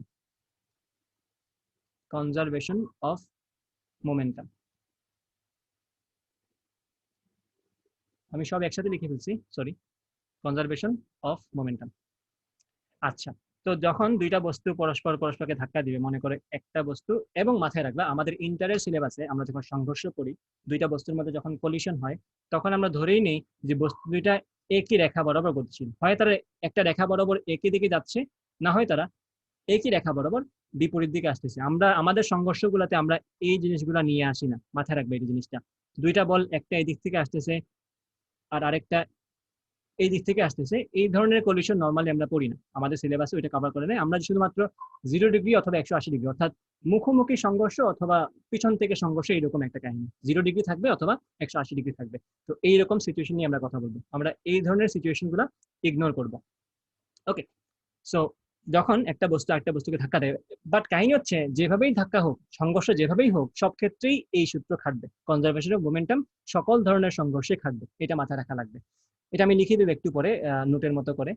তাহলে খেয়াল করো সূত্রটা কি ছিল, m1u1 plus m2u2 plus up to যতগুলো বস্তু হোক আমার কোনো সমস্যা নেই, mn ইজ ইকুয়াল টু, কিভাবে থাকবে এখন, এখন থাকবে সংঘর্ষের পরের অবস্থা, v দিয়ে লিখবো এখন আমরা, m1v1 plus m2v2 plus up to mn ওকে, এই হচ্ছে আমাদের সূত্র, যে সংঘর্ষের আগে সকল ভরবেগের সমষ্টি, সংঘর্ষের পরে সকল ভরবেগের সমষ্টি সমান থাকবে। কোন একটা নির্দিষ্ট বস্তুর ভরবেগ আগে যা ছিল পরে তা থাকবে, এটার কোনো গ্যারান্টি নেই, কিন্তু সমষ্টিটা, একটা সিস্টেম যদি আমি চিন্তা করি, এই সিস্টেমের সংঘর্ষের আগের ভরবেগ, টোটাল আগের ভরবেগ, এবং সংঘর্ষের পরে টোটাল ভরবেগ সমান থাকবে। সিস্টেম বলতে কি বোঝাচ্ছে, এখানে শর্ত আছে যে যে বস্তুগুলোর মধ্যে সংঘর্ষ হবে ওই বস্তুগুলোর উপর বাহ্যিক কোনো বল কাজ করতে পারবে না, অর্থাৎ এই বস্তুগুলোর উপর F external, summation of F external must be equal to 0। কোনো বাহ্যিক বল যদি তাদের উপর কাজ করে সেই ক্ষেত্রে এই সূত্র খাটবে না। বাহ্যিক বল মানে ঘর্ষণ বল থাকবে না, তাই না? আহ, ঘর্ষণ বল, না ঘর্ষণ বল থাকবে না, বুঝছো? ঘর্ষণ বল হতে পারে বা ঘর্ষণ বল ছাড়াও চিন্তা করতে পারো। বাহ্যিক কোনো বল মানে যে কোনো বল, ধরো আহ তাদের উপর অন্য কোনো বল কাজ করছে না, এটা ধরে নিয়ে আমরা চিন্তা করা লাগবে, এই হচ্ছে কথা।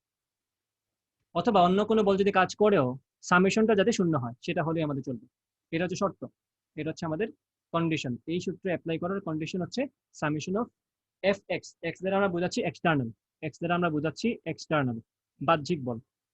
তোমরা পড়ে থাকবা এক বা একাধিক, দুই বা ততোধিক বস্তুর উপর যদি বাহ্যিক কোনো বল কাজ না করে তাহলে তারা যদি সংঘর্ষে লিপ্ত হয় তাহলে সংঘর্ষের আগে টোটাল ভরবেগ এবং সংঘর্ষের পরে টোটাল ভরবেগ সেম থাকে। এই যে বাহ্যিক বল সেটা হচ্ছে এটা। ওকে, বাহ্যিক বল চলে আসতে কিন্তু আমাদের ইকুয়েশন চেঞ্জ হয়ে যাবে, সেক্ষেত্রে এই জিনিস খাটবে না। তো শর্ত হচ্ছে এটা হওয়া লাগবে। আচ্ছা, তো এটা গেল সংঘর্ষের ক্ষেত্রে, এটা সকল সংঘর্ষের জন্য সত্য। এই সূত্রটা সকল সংঘর্ষের জন্য প্রযোজ্য, এটা স্থিতিস্থাপক হোক এটা অস্থিতিস্থাপক হোক সকল ক্ষেত্রেই প্রযোজ্য। সকল সংঘর্ষের জন্য প্রযোজ্য, যে কোনো ধরনের সংঘর্ষ হোক এটা প্রযোজ্য হবে, সকল সংঘর্ষের জন্য প্রযোজ্য এটা। আচ্ছা, এখন আমাদের এটা তো দেখা শেষ, এই যে ভরবেগের সংরক্ষণ দেখা শেষ। এখন আমরা ইম্পর্টেন্ট একটা টপিক আসবো, টপিকটা হচ্ছে সংঘর্ষ, স্থিতিস্থাপক এবং অস্থিতিস্থাপক, এই দুটো আমাদের দেখা লাগবে এখন।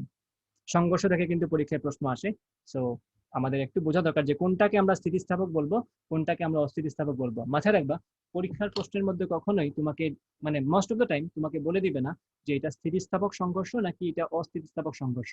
তোমার তার ঘটনা শুনে বুঝে নেওয়া লাগবে যে এটা স্থিতিস্থাপক নাকি এটা অস্থিতিস্থাপক। ঘটনা শুনে কিভাবে বুঝবা সেটা এখন বলবো। স্থিতিস্থাপক সংঘর্ষ, কালি চিকন হয়ে গেল কেন? স্থিতিস্থাপক সংঘর্ষ, স্থিতিস্থাপক সংঘর্ষের ক্ষেত্রে কি হয়? স্থিতিস্থাপক সংঘর্ষের ক্ষেত্রে ভরবেগ এবং গতিশক্তি দুইটাই সংরক্ষিত থাকবে।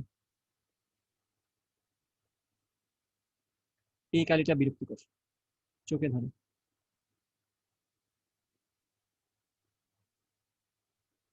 ভরবেগ প্লাস গতিশক্তি সংরক্ষিত থাকবে, মানে এটাতে ভরবেগ সংরক্ষিত থাকবে, এটাতে গতিশক্তি সংরক্ষিত থাকবে। ঘটনা দেখে কিভাবে বুঝবা যে এটা সংরক্ষিত মানে স্থিতিস্থাপক সেটা বুঝাবো। আর আগে অস্থিতিস্থাপক লিখে দিই। অস্থিতিস্থাপক যদি সংঘর্ষ হয়, অস্থিতিস্থাপক যদি সংঘর্ষ হয় সেই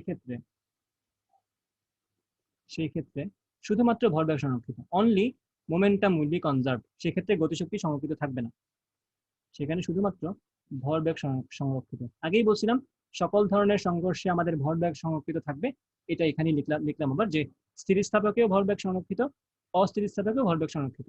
স্থিতিস্থাপক কখন হবে? যখন ভরবেগ এবং সাথে করে গতিশক্তি সংরক্ষিত হবে। এখন ঘটনা দেখে কিভাবে বুঝবো যে এটাতে গতিশক্তি সংরক্ষিত হচ্ছে অথবা এটা স্থিতিস্থাপক, কিভাবে বুঝবো? ওকে, যখন ধরে নাও দুইটা বস্তু, এটা হচ্ছে m1 ভরের বস্তু, এটা হচ্ছে m1 ভরের বস্তু, আর আরেকটা হচ্ছে m2 ভরের বস্তু। ওকে, m1 ভর এবং m2 ভরের বস্তু, একটা যাচ্ছে u1 বেগে, একটা যাচ্ছে u2 বেগে, এবং আমরা ধরে নিচ্ছি u1 is greater than u2, u1 u2 এর চেয়ে বড়। তো ডেফিনেটলি m1 ভরের বস্তুর একটা সময় m2 কে ধাক্কা দিবে। যখন ধাক্কা দিবে, যদি সংঘর্ষটা স্থিতিস্থাপক হয় তাহলে কি হবে একটু খেয়াল করো। এরা যেহেতু এটা নির্দিষ্ট বেগে আছে, m1 ভরের বস্তু একটা নির্দিষ্ট বেগে আছে, m2 ভরের বস্তু একটা নির্দিষ্ট বেগে আছে, তো ডেফিনেটলি তার একটা শক্তি আছে, হাফ mv স্কয়ার শুধু তোমরা জানো। m1 ভরের বস্তুর একটা গতিশক্তি আছে। তাহলে খেয়াল করো যখন তারা সংঘর্ষে লিপ্ত হয় তখন আসলে কি হয়। তোমরা যদি ভালো করে যে কোনো সংঘর্ষের দিকে তাকাও তাহলে খেয়াল করবা, যদি স্লো মোশনে ভিডিও দেখো যখন একটা বল একটা বলকে ধাক্কা দেয় তখন কিন্তু সামান্য সময়ের জন্য হলেও তাদের মধ্যে একটা ডিফরমেশন চলে আসে, অথবা তাদের সাইজটা একটু চাপা হয়ে যায়। ঠিক আছে, এরকম ভাবে ফুটবল তো নর্মালি মাটিতে বলে দেখবে এরকম কিছু সময়ের জন্য হয়ে যায়, তাই তো, একটু চাপা হয়ে যায়, কিন্তু পরক্ষণেই সে আবার আগের ফর্মে চলে আসে, তাই তো। তার মানে কি, যে পরিমাণ গতিশক্তি তার এই যে তাকে যে চাপা করা হয়েছে, তাকে এই যে চ্যাপ্টা করে ফেলা হয়েছে কিছু সময়ের জন্য, এটাতে তো কাজ হয়েছে। ঠিক আছে, যখন আবার সে আবার আগের শেপে চলে আসছে ধাম করে, আবার যখন সে আগের জায়গায় ব্যাক করছে তখন কিন্তু সাথে সাথেই যে গতিশক্তিটা তাকে চাপা করতে ব্যবহৃত হয়েছিল ওই গতিশক্তিটা কিন্তু আবার রিগেইন হয়ে গেছে। কিভাবে দেখো, পরের স্টেজেই হচ্ছে কাহিনী এরকম হয়ে যাবে। আবার যে যার যার মতো চলে আসে, সাইজটা আবার সেম হয়ে গেছে। তাইলে কিছু সময়ের জন্য হলেও যদি, যেহেতু তারা চাপা হয়ে গেছিল, পরক্ষণে যেহেতু আবার তারা আগের জায়গায় চলে আসছে, সো এখানে তাদের গতিশক্তি সংরক্ষিত থাকবে, গতিশক্তি যা হারাইছিল সেটা আবার জায়গায় চলে আসবে। কিন্তু কাহিনী হচ্ছে ব্যাগটা আর সেম থাকবে না, প্রথম বস্তু থেকে কিছুটা বেগ দ্বিতীয় বস্তুতে চলে গেছে, এটা হচ্ছে কথা। যার বেগ বেশি ছিল তারটাই হয়তো একটু কমে যাবে, ডিপেন্ডিং অন দ্য মাস। ওকে, ভরটা চেঞ্জ হয়ে যাবে। অর্থাৎ এখানে তোমরা এখন কি দেখে বুঝবা যে এটা স্থিতিস্থাপক সংঘর্ষ? স্থিতিস্থাপক সংঘর্ষ কি দেখে বুঝবা? সেটা হচ্ছে যদি সংঘর্ষের পরে বস্তু দুইটা আলাদা হয়ে যায়, সেটা থেকেই বুঝে যাবা, প্রশ্নটা বলে দিবে যে বস্তু দুইটা আলাদা হয়ে গেছে। ওকে, তো যদি আলাদা হয়ে যায় সংঘর্ষের পরে, তাইলে ওই সংঘর্ষটা স্থিতিস্থাপক। ওকে, এবং চাপা হয়ে যাওয়ার যে ব্যাপারটা, এই জিনিসটা থাকবে না, একদম এক্স্যাক্টলি আগের সিচুয়েশনে তারা চলে যাবে। বাস্তবে কিন্তু এটা হয় না। বাস্তবে কি হয়? বাস্তবে দেখবা যখন একটা ট্রাক একটা সিএনজি কে ধাক্কা দেয়, সিএনজির কিছু না কিছু হইলে দেখবা বাঁকাতেরা হয়ে গেছে, ট্রাকের দেখবা কিছু অংশ হয়তো নষ্ট হয়ে গেছে, কিছু অংশ চাপা হয়ে গেছে, অথবা চাপা না হইলেও তার তো সামনে একটা বাম্পার থাকে বড় ধরনের, ওইটাতে কিছু নাও হতে পারে ইভেনচুয়ালি, কিন্তু কেউ না কারো তো কিছুটা চাপা হয়ে গেছে, তাই না? ওইটা 100% সংরক্ষিত না। ঠিক আছে, বুঝাবো। তাহলে এখানে আমরা কিভাবে বুঝবো স্থিতিস্থাপক? স্থিতিস্থাপক কিভাবে বুঝবো খেয়াল করো। স্থিতিস্থাপক বোঝার উপায় হচ্ছে, স্থিতিস্থাপক বোঝার উপায় হচ্ছে সংঘর্ষের পর বস্তুদ্বয় আলাদা হয়ে যাবে। বোঝার উপায় হচ্ছে সংঘর্ষের পর বস্তুদ্বয় অথবা বস্তুত্রয়, তিনটাও হতে পারে, কোনো সমস্যা নেই, বস্তুদ্বয় অথবা বস্তুত্রয়, আচ্ছা বস্তু লিখে দিন, আলাদা হয়ে যাবে। সংঘর্ষের পর বস্তু আলাদা হয়ে যাবে। ওকে, যদি আলাদা হয়ে যায় যে এরকম সিচুয়েশন যদি হয়, তার মানে ধরে নিবা এটা স্থিতিস্থাপক। একটা কথা মাথায় রাখবা, আমি মাত্র যে এক্সাম্পলটা দিলাম তোমাদেরকে ট্রাকের এবং সিএনজি ধাক্কাটা, ধরো একটা ট্রাক একটা সিএনজি কে যদি ধাক্কা দেয়, সো ডেফিনেটলি কিছু একটা তো হবে, অবশ্যই সংঘর্ষ তো হবেই, আসতেছে এই ঘটনায়। তা স্থিতিস্থাপক বোঝার উপায় হচ্ছে সংঘর্ষের পর বস্তুটি আলাদা হয়ে যাবে। ওকে, তাহলে অস্থিতিস্থাপক মানে কি? অস্থিতিস্থাপক মানে তখনই হবে যখন বস্তু দুটা একসাথে লেগে থাকবে, আলাদা হবে না। অস্থিতিস্থাপক কিভাবে হবে? আমরা একটু পরে এগুলো সূত্র প্রমাণ করব, সূত্রটা দেখবা, সূত্র থেকে আবার শর্টকাটে বের করব। অস্থিতিস্থাপক সংঘর্ষ, অস্থিতিস্থাপক সংঘর্ষের ক্ষেত্রে কি হবে? এখানে শুধুমাত্র ভরবেগ সংরক্ষিত, শুধুমাত্র ভরবেগ সংরক্ষিত। তাহলে এখানে কি হবে? বস্তুদ্বয় মিলিত হয়ে যাবে, বস্তুদ্বয় অথবা বস্তুত্রয় অথবা যত ইচ্ছা হয় হোক, সমস্যা নেই, মিলিত হয়ে যাবে। যদি মিলিত হয়ে যায় তাহলে কোন ধরনের সংঘর্ষ? অস্থিতিস্থাপক সংঘর্ষ। মিলিত হয়ে যাবে, ওই যে পড়ছো না তোমরা 19 থাকতে, যে মিলিত বস্তু হিসেবে চলে যাচ্ছে তারা, ট্রাকের সাথে অন্য একটা গাড়ি লেগে যাচ্ছে, ওই যখন লেগে যায় একটার সাথে একটা, তখনই ওইটার নাম হয়ে যায় স্থিতিস্থাপক অস্থিতিস্থাপক সংঘর্ষ। ওকে, তো সেই ক্ষেত্রে হ্যাঁ বলো। এটা কি শুধু এটা বিপরীতমুখী? না না না, বিপরীতমুখী হওয়া লাগবে এমন না, সমমুখী হতে পারে, দুইটা এইভাবেও আসতে পারে। বুঝতে পারছো? সব ক্ষেত্রে এটা, হ্যাঁ সব ক্ষেত্রে এটা পজিটিভ। হ্যাঁ, বিপরীত দিক থেকে আসলে তুমি একটা ডিরেকশনকে পজিটিভ বলবা, একটা ডিরেকশনকে নেগেটিভ বলবা, আর একই দিকে থাকলে দুইটাই পজিটিভ।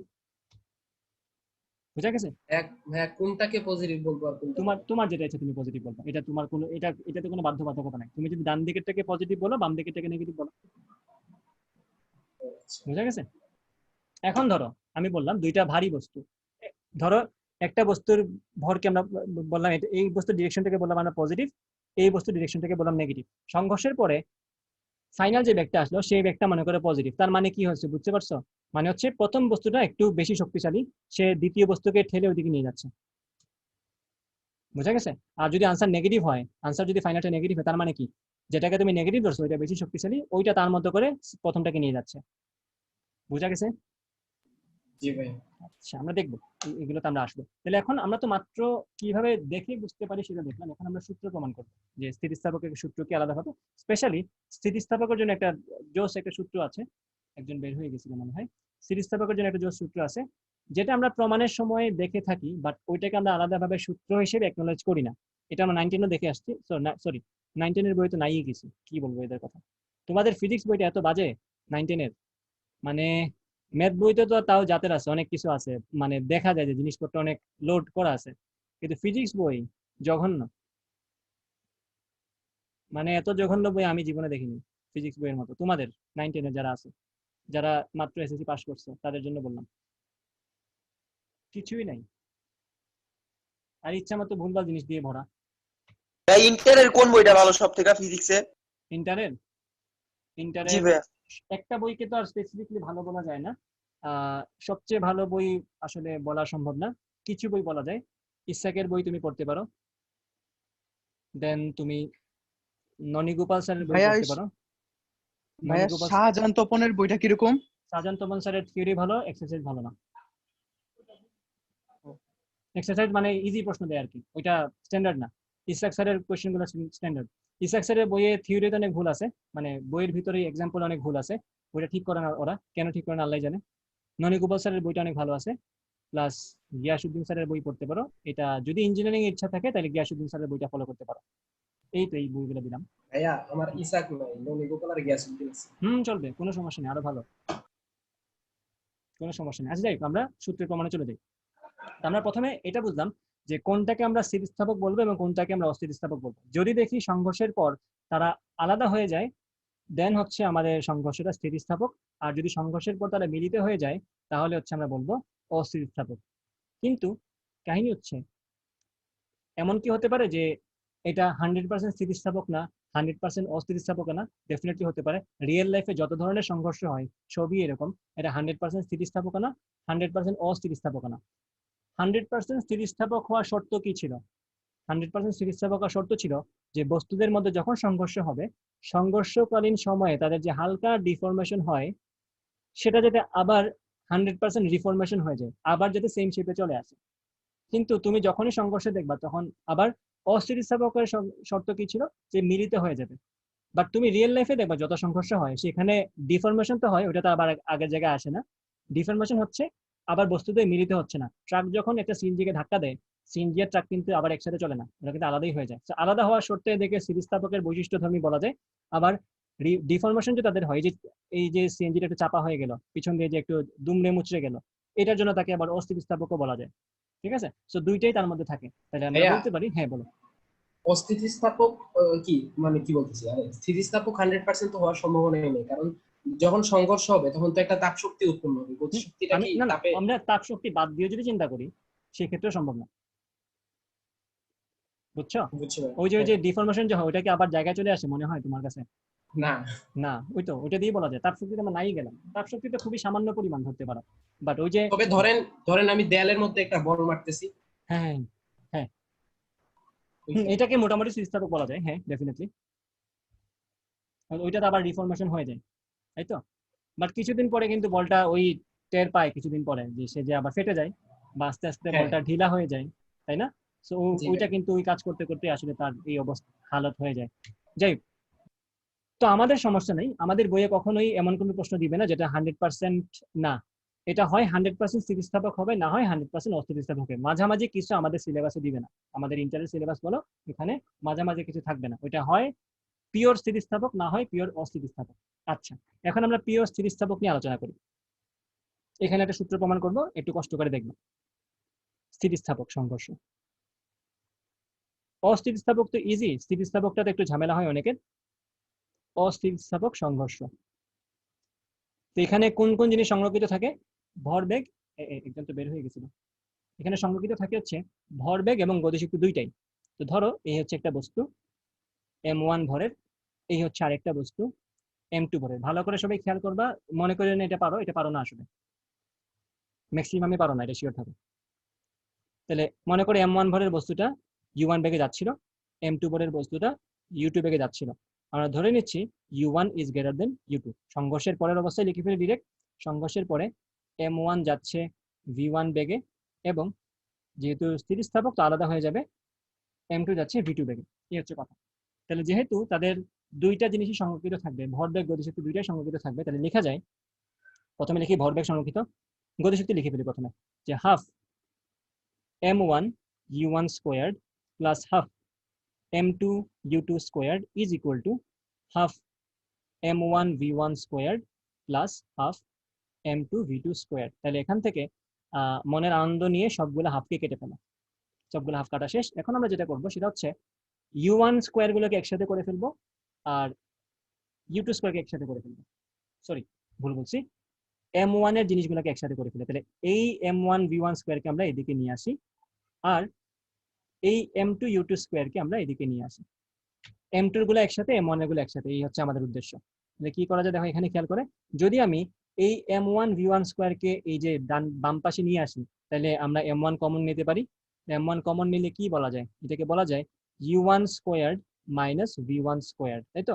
আবার যখন আমরা m2 u2 স্কোয়ারকে ওই পাশে নিয়ে যাচ্ছি, সেক্ষেত্রে আমরা m2 কমন নেই, সেটাকে বলা যায় v2 squared minus u2 squared, তাই তো?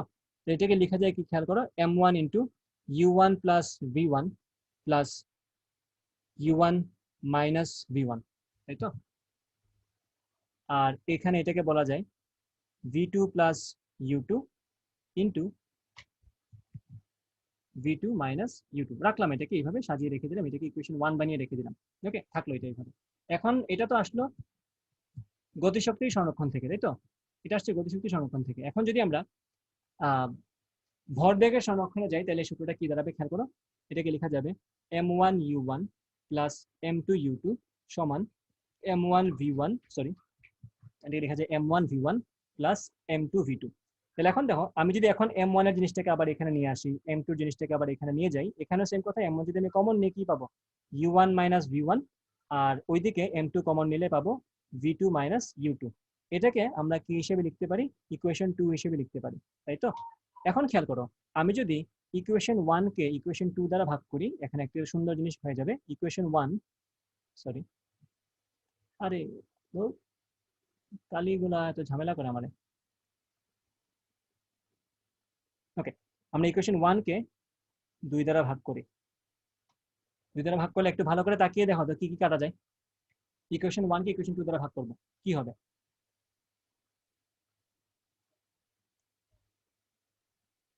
কিছু কাটা যায়? জি ভাইয়া। বলো কি কি কাটা যায়? u1 plus v1 is equal to u2 plus v2 থাকবে জাস্ট। হ্যাঁ, তাই খেয়াল করো, u1 মাইনাস v1 আর u1 মাইনাস v1 এদিকে কাটা, এদিকে m1 কাটা, আর এদিকে খেয়াল করো v2 minus u2 v2 minus u2 কাটা। তাহলে কি থাকলো, ভাগটা করার পরে u1 প্লাস v1 সমান m2 v2 কাটা প্লাস যাবে। v2। হ্যাঁ, m2 কাটা যাবে, ডেফিনেটলি m2 কাটা যাবে।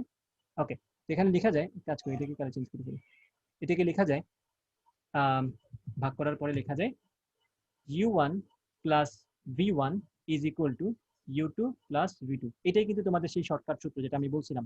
তার মানে এত কিছু তোমার তখন আর কনসিডার করা লাগবে না। আর তোমরা 9 10 যে একটা কষ্ট করে একটা সূত্র পড়ছো না, u1 সমান সামথিং v1 সমান সামথিং, এরকম একটা পড়ছিল না? ওইটা কঠিন যে একটা সূত্র ছিল, ওই সূত্র না পড়ে জাস্ট এটা মাথায় রাখো, তাইলে কিন্তু তোমার কাজটা হয়ে গেল। তাহলে কাহিনী কি দেখো তো, u1 প্লাস v1 মানে কি, শুরুতে দুইটা মানে একটা বস্তুর ইনিশিয়াল এবং final beg is equal two অন্য বস্তুটার ইনিশিয়াল এবং ফাইনাল, দুইটার বস্তু যদি থাকে হিসাবে, তখন সূত্রটা হচ্ছে এটা। ওকে, u1 প্লাস v1 মানে কি, প্রথম বস্তুটার আদি এবং শেষ বেগের সমষ্টি যা হবে, দ্বিতীয় বস্তুটারও আদি এবং শেষ বেগের সমষ্টি তাই হবে। এই শর্টকাটটা আমরা কখন ব্যবহার করতে পারবো, যখন সংঘর্ষটা স্থিতিস্থাপক হবে। বোঝা গেছে?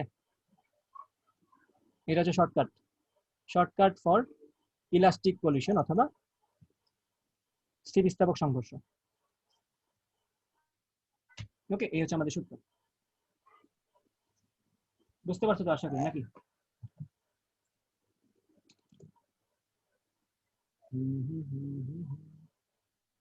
ওকে, এটা আশা করি বুঝছো সবাই।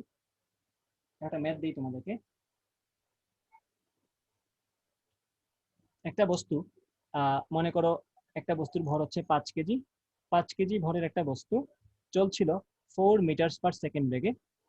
সে 6 কেজি ভরের একটা বস্তুকে 3 মিটার পার সেকেন্ড বেগে ধাক্কা মারলো।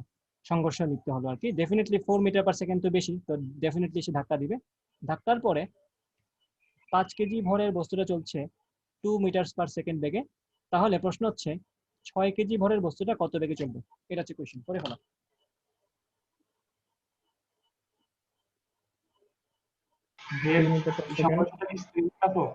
বুঝে নাই?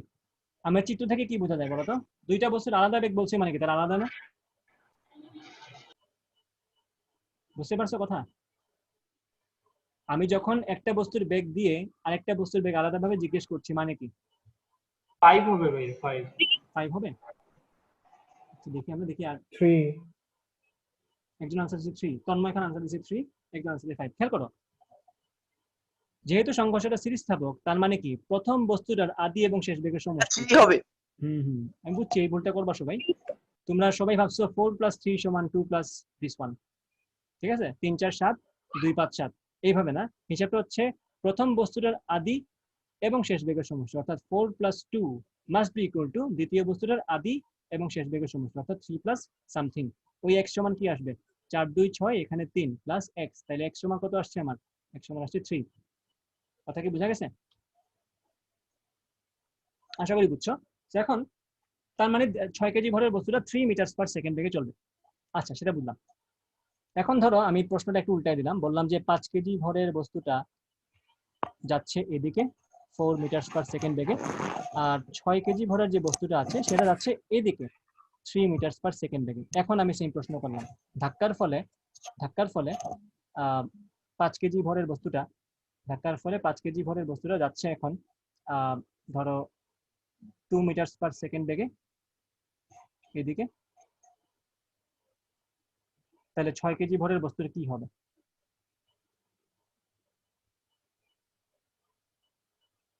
9 9 ms ইনভার্স ms ইনভার্স 1 ডানে না বামে? ডানে। ডানে হবে, দেখি আমরা। হ্যাঁ, সেটাই হওয়ার কথা। তাহলে তাও খেয়াল করি একটু। 5 প্রথম বস্তুটা, এই যে 5 কেজি ভরেরটার বেগ কত? 4। 5 কেজিটার পরের বেগ কত? 2। তাহলে খেয়াল করো 6 কেজিটার এখানে একটা কথা আছে, ডান দিকটাকে আমরা বলবো পজিটিভ আর বাম দিককে আমরা বলবো কি? নেগেটিভ। এটা মাথায় রাখা লাগবে তোমাদের। ওকে, তাহলে আমরা লিখবো এখানে 5 কেজিটার ক্ষেত্রে লিখবো 4 প্লাস তার শেষ বেগ কত ডান দিকে বসিত ওইটা লিখবো 2 ইজ ইকুয়াল টু 6 কেজিটার প্রথম বেগটা কোন দিকে বলো তো? বাম দিকে না ডান দিকে? উল্টা দিকে না? আমি যদি ডান দিকে পজিটিভ বলি, আমার কি বাম দিকে নেগেটিভ বলা উচিত না? জি। তাহলে এখানে কি বলবো? -3 প্লাস 6 কেজির শেষ বেগ হচ্ছে x। এখন তো x সমান কত আসে? এখন আসবে x সমান 4 2 6 আর 3 যোগ করলে 9। এই তো 9, তার মানে 6 কেজিটা এদিকে যাবে। বুঝা গেছে? তো তোমরা এখন প্লাস মাইনাসের কনভেনশনটা একটু মাথায় রাখিয়ে কষ্ট করে, সেটা তোমাদের কাজে লাগবে।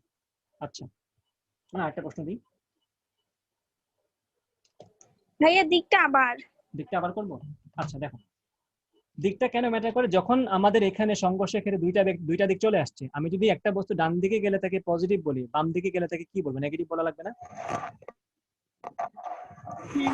তাহলে এখন খেয়াল করো, 5 কেজি ভরের বস্তুর আদি বেগ যদি 4 মিটার/সেকেন্ড হয় সেটা পজিটিভ, তার শেষ বেগটাও 2 মিটার/সেকেন্ড, সেটাও ডান দিকে, সেটাও পজিটিভ। তাহলে 6 কেজি ভরের বস্তুটার আদি বেগ কত? এটা কি -3 হওয়ার কথা না, যেহেতু উল্টা দিকে এসে আছে? এই তো কাহিনী, বুঝছো? বোঝা গেছে? বুঝছি। আচ্ছা, ঠিক আছে, আমরা আরো কিছু ম্যাথ সলভ করি, তাহলে আরো বুঝতে পারবো। ভিক্টোরি ওয়াইন নিউটনিয়ান মেকানিক্স কোথায় গেল? এই যেখানে আছে একটা লাইন, তাদেরকে জানি পড়াইছিলাম এটা টপিকটা। দাঁড়া, এখানে বের করে দিই তোমাদেরকে। হ্যাঁ, আমি এটা আগুন বেঁচে পড়াইছিলাম সংঘর্ষের অংশটা। একটু সময় দাও, আমি বের করে দিচ্ছি তোমাদেরকে। স্টুডেন্টস ক্লাস, আগুন বেচ, নিউটনিয়ান মেকানিক্স, সংঘর্ষ। একটু সময় দাও, বের করছি আমি।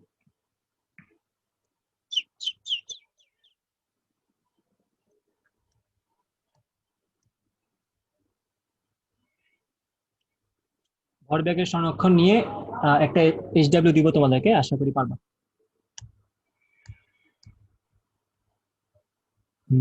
সংঘর্ষ গেল কই? আচ্ছা, পাইছি। প্রশ্নটা হচ্ছে না, প্রশ্ন তো এখানে নেই। হ্যাঁ, প্রশ্ন হচ্ছে একটা বস্তুর ভর 5। আচ্ছা, লিখিয়ে দিই প্রশ্নটা, আমাদের পেইন না দিই। প্রশ্নটা হচ্ছে একটা বস্তুর বেগ হচ্ছে 2 কেজি, সরি, বেগ হচ্ছে 5 মিটার/সেকেন্ড, ভর হচ্ছে 2 কেজি।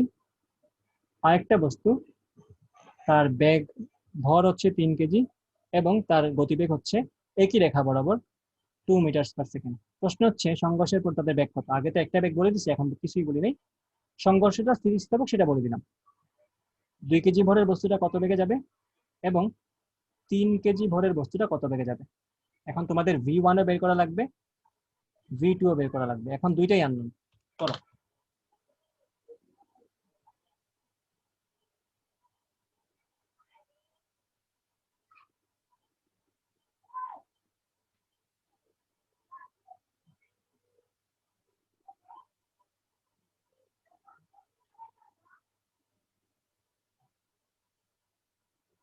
ভাইয়া আজান দিয়ে দিছি। আজান দিক, আমরা আজানের বেশি সময় নিব না, শেষ করে দিব। তুমি তোমার মিট করে রাখো, আমার আজান হলে আমি মিট করবো নিজেকে।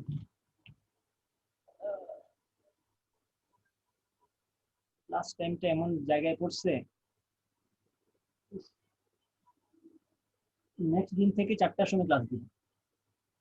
ওইদিকে সেকেন্ড পেপারের ব্যাচ দিয়ে দিব 2টায়, তাইলেই হবে। 2টা থেকে 3:30 আর এটা 4টা থেকে শুরু হবে, তাইলে মিলে যাবে।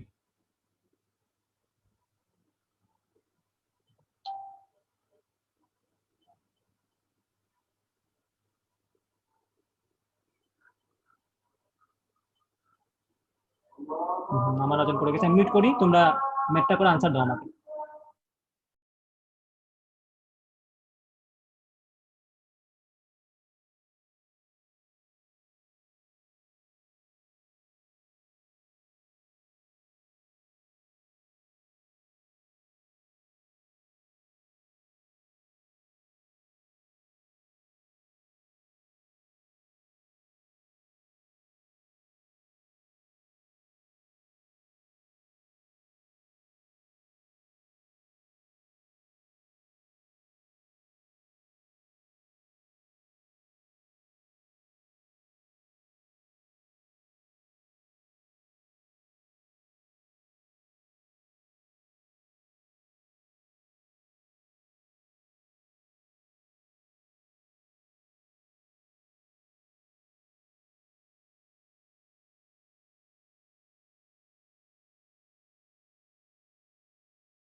একটা 4.4 একটা 1.4।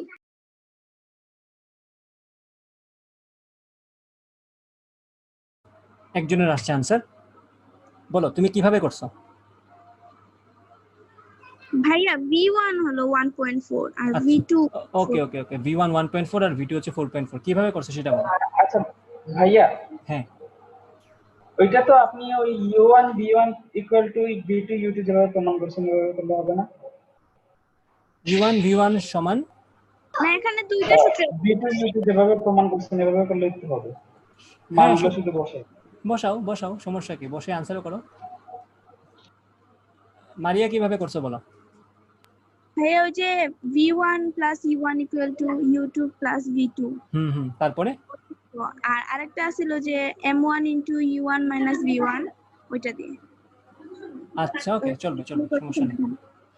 তাহলে এখন খেয়াল করি এখানে ঝামেলা তুমি কোন জায়গায় করছো। তুমি কিন্তু একই মানে ওইটা ইউজ করার দরকার ছিল না, কিন্তু আমি তোমাদেরকে ইজি একটা মেথড দেখাই, খেয়াল করো। যেহেতু সংঘর্ষটা স্থিতিস্থাপক বা স্থিতিস্থাপক না বললে প্রশ্ন এটা বুঝাই দিচ্ছে যে বস্তুটি তো আলাদা হয়ে গেছে, তাহলে এটা অবশ্যই স্থিতিস্থাপকই হবে। তাহলে এখানে সূত্রটা কি, u1 প্লাস v1 সমান u2 প্লাস v2, এটা আমরা প্রথমে ইউজ করি। তাহলে u1 কত আমাদের 5, প্রথম বস্তুটার বেগ হচ্ছে আদি বেগ হচ্ছে 5, শেষ বেগ আমরা জানি না। দ্বিতীয় বস্তুটার আদি বেগ হচ্ছে 2, শেষ বেগ আমরা জানি না। তাই আমরা v2 মাইনাস v1 সমান লিখতে পারি কি, আমরা v2 মাইনাস v1 সমান লিখতে পারি 3। এটাকে একটা ইকুয়েশন হিসেবে রেখে দিলাম, v2 মাইনাস v1 সমান 3, যেখানে v2 v1 দুইটাই আননোন। তো যেহেতু আননোন দুইটা, আমাদের ইকুয়েশন আরেকটা লাগবে যেটা u1 v1 আর v2 কে ধারণ করে। এরকম একটা সূত্র হচ্ছে, এরকম সূত্র হচ্ছে কি, ভরবেগের সংরক্ষণ m1 u1 plus m2 u2, ওইটা ইউজ করো। তাহলে কি হয়, 2 into 5 plus m2 into u2 মানে কি 3 ইন্টু 2 সমান কি m1 v1 মানে 2 into v1 plus 3 into v2, তাই তো? তাহলে 5 দুগুণে 10, 3 দুগুণে 6, তাহলে এখানে আসছে 16। 2v1 প্লাস 3v2 সমান 16, এই হচ্ছে একটা ইকুয়েশন। আর v2 মাইনাস v1 সমান 3 হচ্ছে আরেকটা ইকুয়েশন। এখন কি এটা ম্যাথের হিসাব হয়ে গেল না, যে এখান থেকে ইজিলি আমরা v1 আর v2 বের করে ফেলতে পারি। এখান থেকে আমাদের v1 সামথিং আসবে, v2 সামথিং আসবে, এবং এটা পূর্ণ সংখ্যায় আসার কথা। ঠিক আছে, তুমি বসায় দেখো। আমি এখান থেকে v2 সমান 3 প্লাস v1 এই ইকুয়েশনটাতে বসায় দেখি কি হয়। তাহলে 16 is equal two 2 into v1 plus 3 into v2 জায়গায় 3 প্লাস v1, তাহলে কি আসে দেখো, 16 is equal two 2v1 plus 3 3 A 9 3v1, তাহলে 3v1 প্লাস 2v1 হচ্ছে আমাদের 5v1।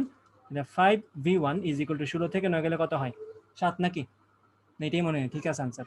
তাহলে v1 সমান আসবে 7/5। এখন v1 এর মানটা বসায় দাও এখানে, তাহলে 3 প্লাস 7/5 হচ্ছে v2 এর মান। 5 3 5 15 15 7 কত, 7 15 22 মনে হয়, হ্যাঁ 22, 22/5 এবং 7/5। মারিয়া তোমার আনসার কারেক্ট, ঠিক আছে হয়েছে। বুঝতে পারছো সবাই? সবাই কি আছে ক্লাসে? মাহাদি বুঝতে পারছো এটা? জি ভাইয়া। আচ্ছা, আমি কেন তোমাদেরকে এই সূত্র ব্যবহার করতে বলছি, কারণ এই সূত্রটা তোমরা মুখস্থ পারো। নতুন করে যেটা এই যে m1 into u1 minus v1, ওইটা তো তোমরা নতুন আজকে শিখলা, ওইটা ইউজ করার দরকার নেই। তোমরা ভরবেগের সংরক্ষণ সূত্রই ব্যবহার করো, যেটা তোমরা মুখস্থ পারো ক্লাস 9-10 থেকে। এটা মাত্র শিখছো এবং এটা মনে রাখা ইজি, তো এটা ইউজ করবা।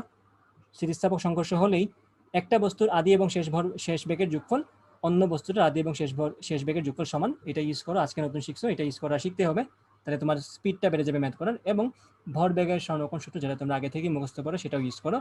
দুইটা ইকুয়েশন পাবা, সলভ করে v1 v2 দুইটাই পেয়ে যাবা। আশা করি বুঝতে পারছো নাকি? নেক্সট দিন আমরা ভরবেগের সংরক্ষণ সূত্রের আরো অ্যাডভান্স ম্যাথ দেখবো। তো সেই ক্লাস হবে ইনশাল্লাহ পরশুদিন, এবং আমাদের ক্লাস স্কেডিউল এখন থেকে 4টায় থাকবে, যেহেতু মাগরিবের আজান অনেক তাড়াতাড়ি হয়ে যায়, ক্লাসটা বেশি লম্বা করার সুযোগ থাকে না। তো আমাদের ক্লাস থাকবে 4টায়। ওকে, আচ্ছা। ভাইয়া ফার্স্ট পেপারটা কোন সময়, মানে 2টায় না 2:30টায়? এটা তো ফার্স্ট পেপার চলতেছে। না মানে সেকেন্ড পেপার। সেকেন্ড পেপার 2টায় থাকবে, 2টায়। 2টা থেকে 3:30, আর এটা 4টা থেকে শুরু হয়ে যাবে। সেম গ্যাপ থাকবে আধা ঘন্টায়, সমস্যা নেই। ওকে, আচ্ছা ঠিক আছে। আর বাই চান্স যদি আমি ঘুম থেকে উঠতে দেখে, তাহলে তো 2:30টায় থাকবে, এটা 4:30টায় শুরু হবে। এটা তার কনসিডার করবা তোমরা, আশা করি। ঠিক আছে, আজকে ক্লাস এই পর্যন্ত থাকুক, নেক্সট ক্লাসে ইনশাআল্লাহ কথা হবে। ভালো থাকো সবাই, আল্লাহ হাফেজ। আসসালামু আলাইকুম। ওয়ালাইকুম আসসালাম।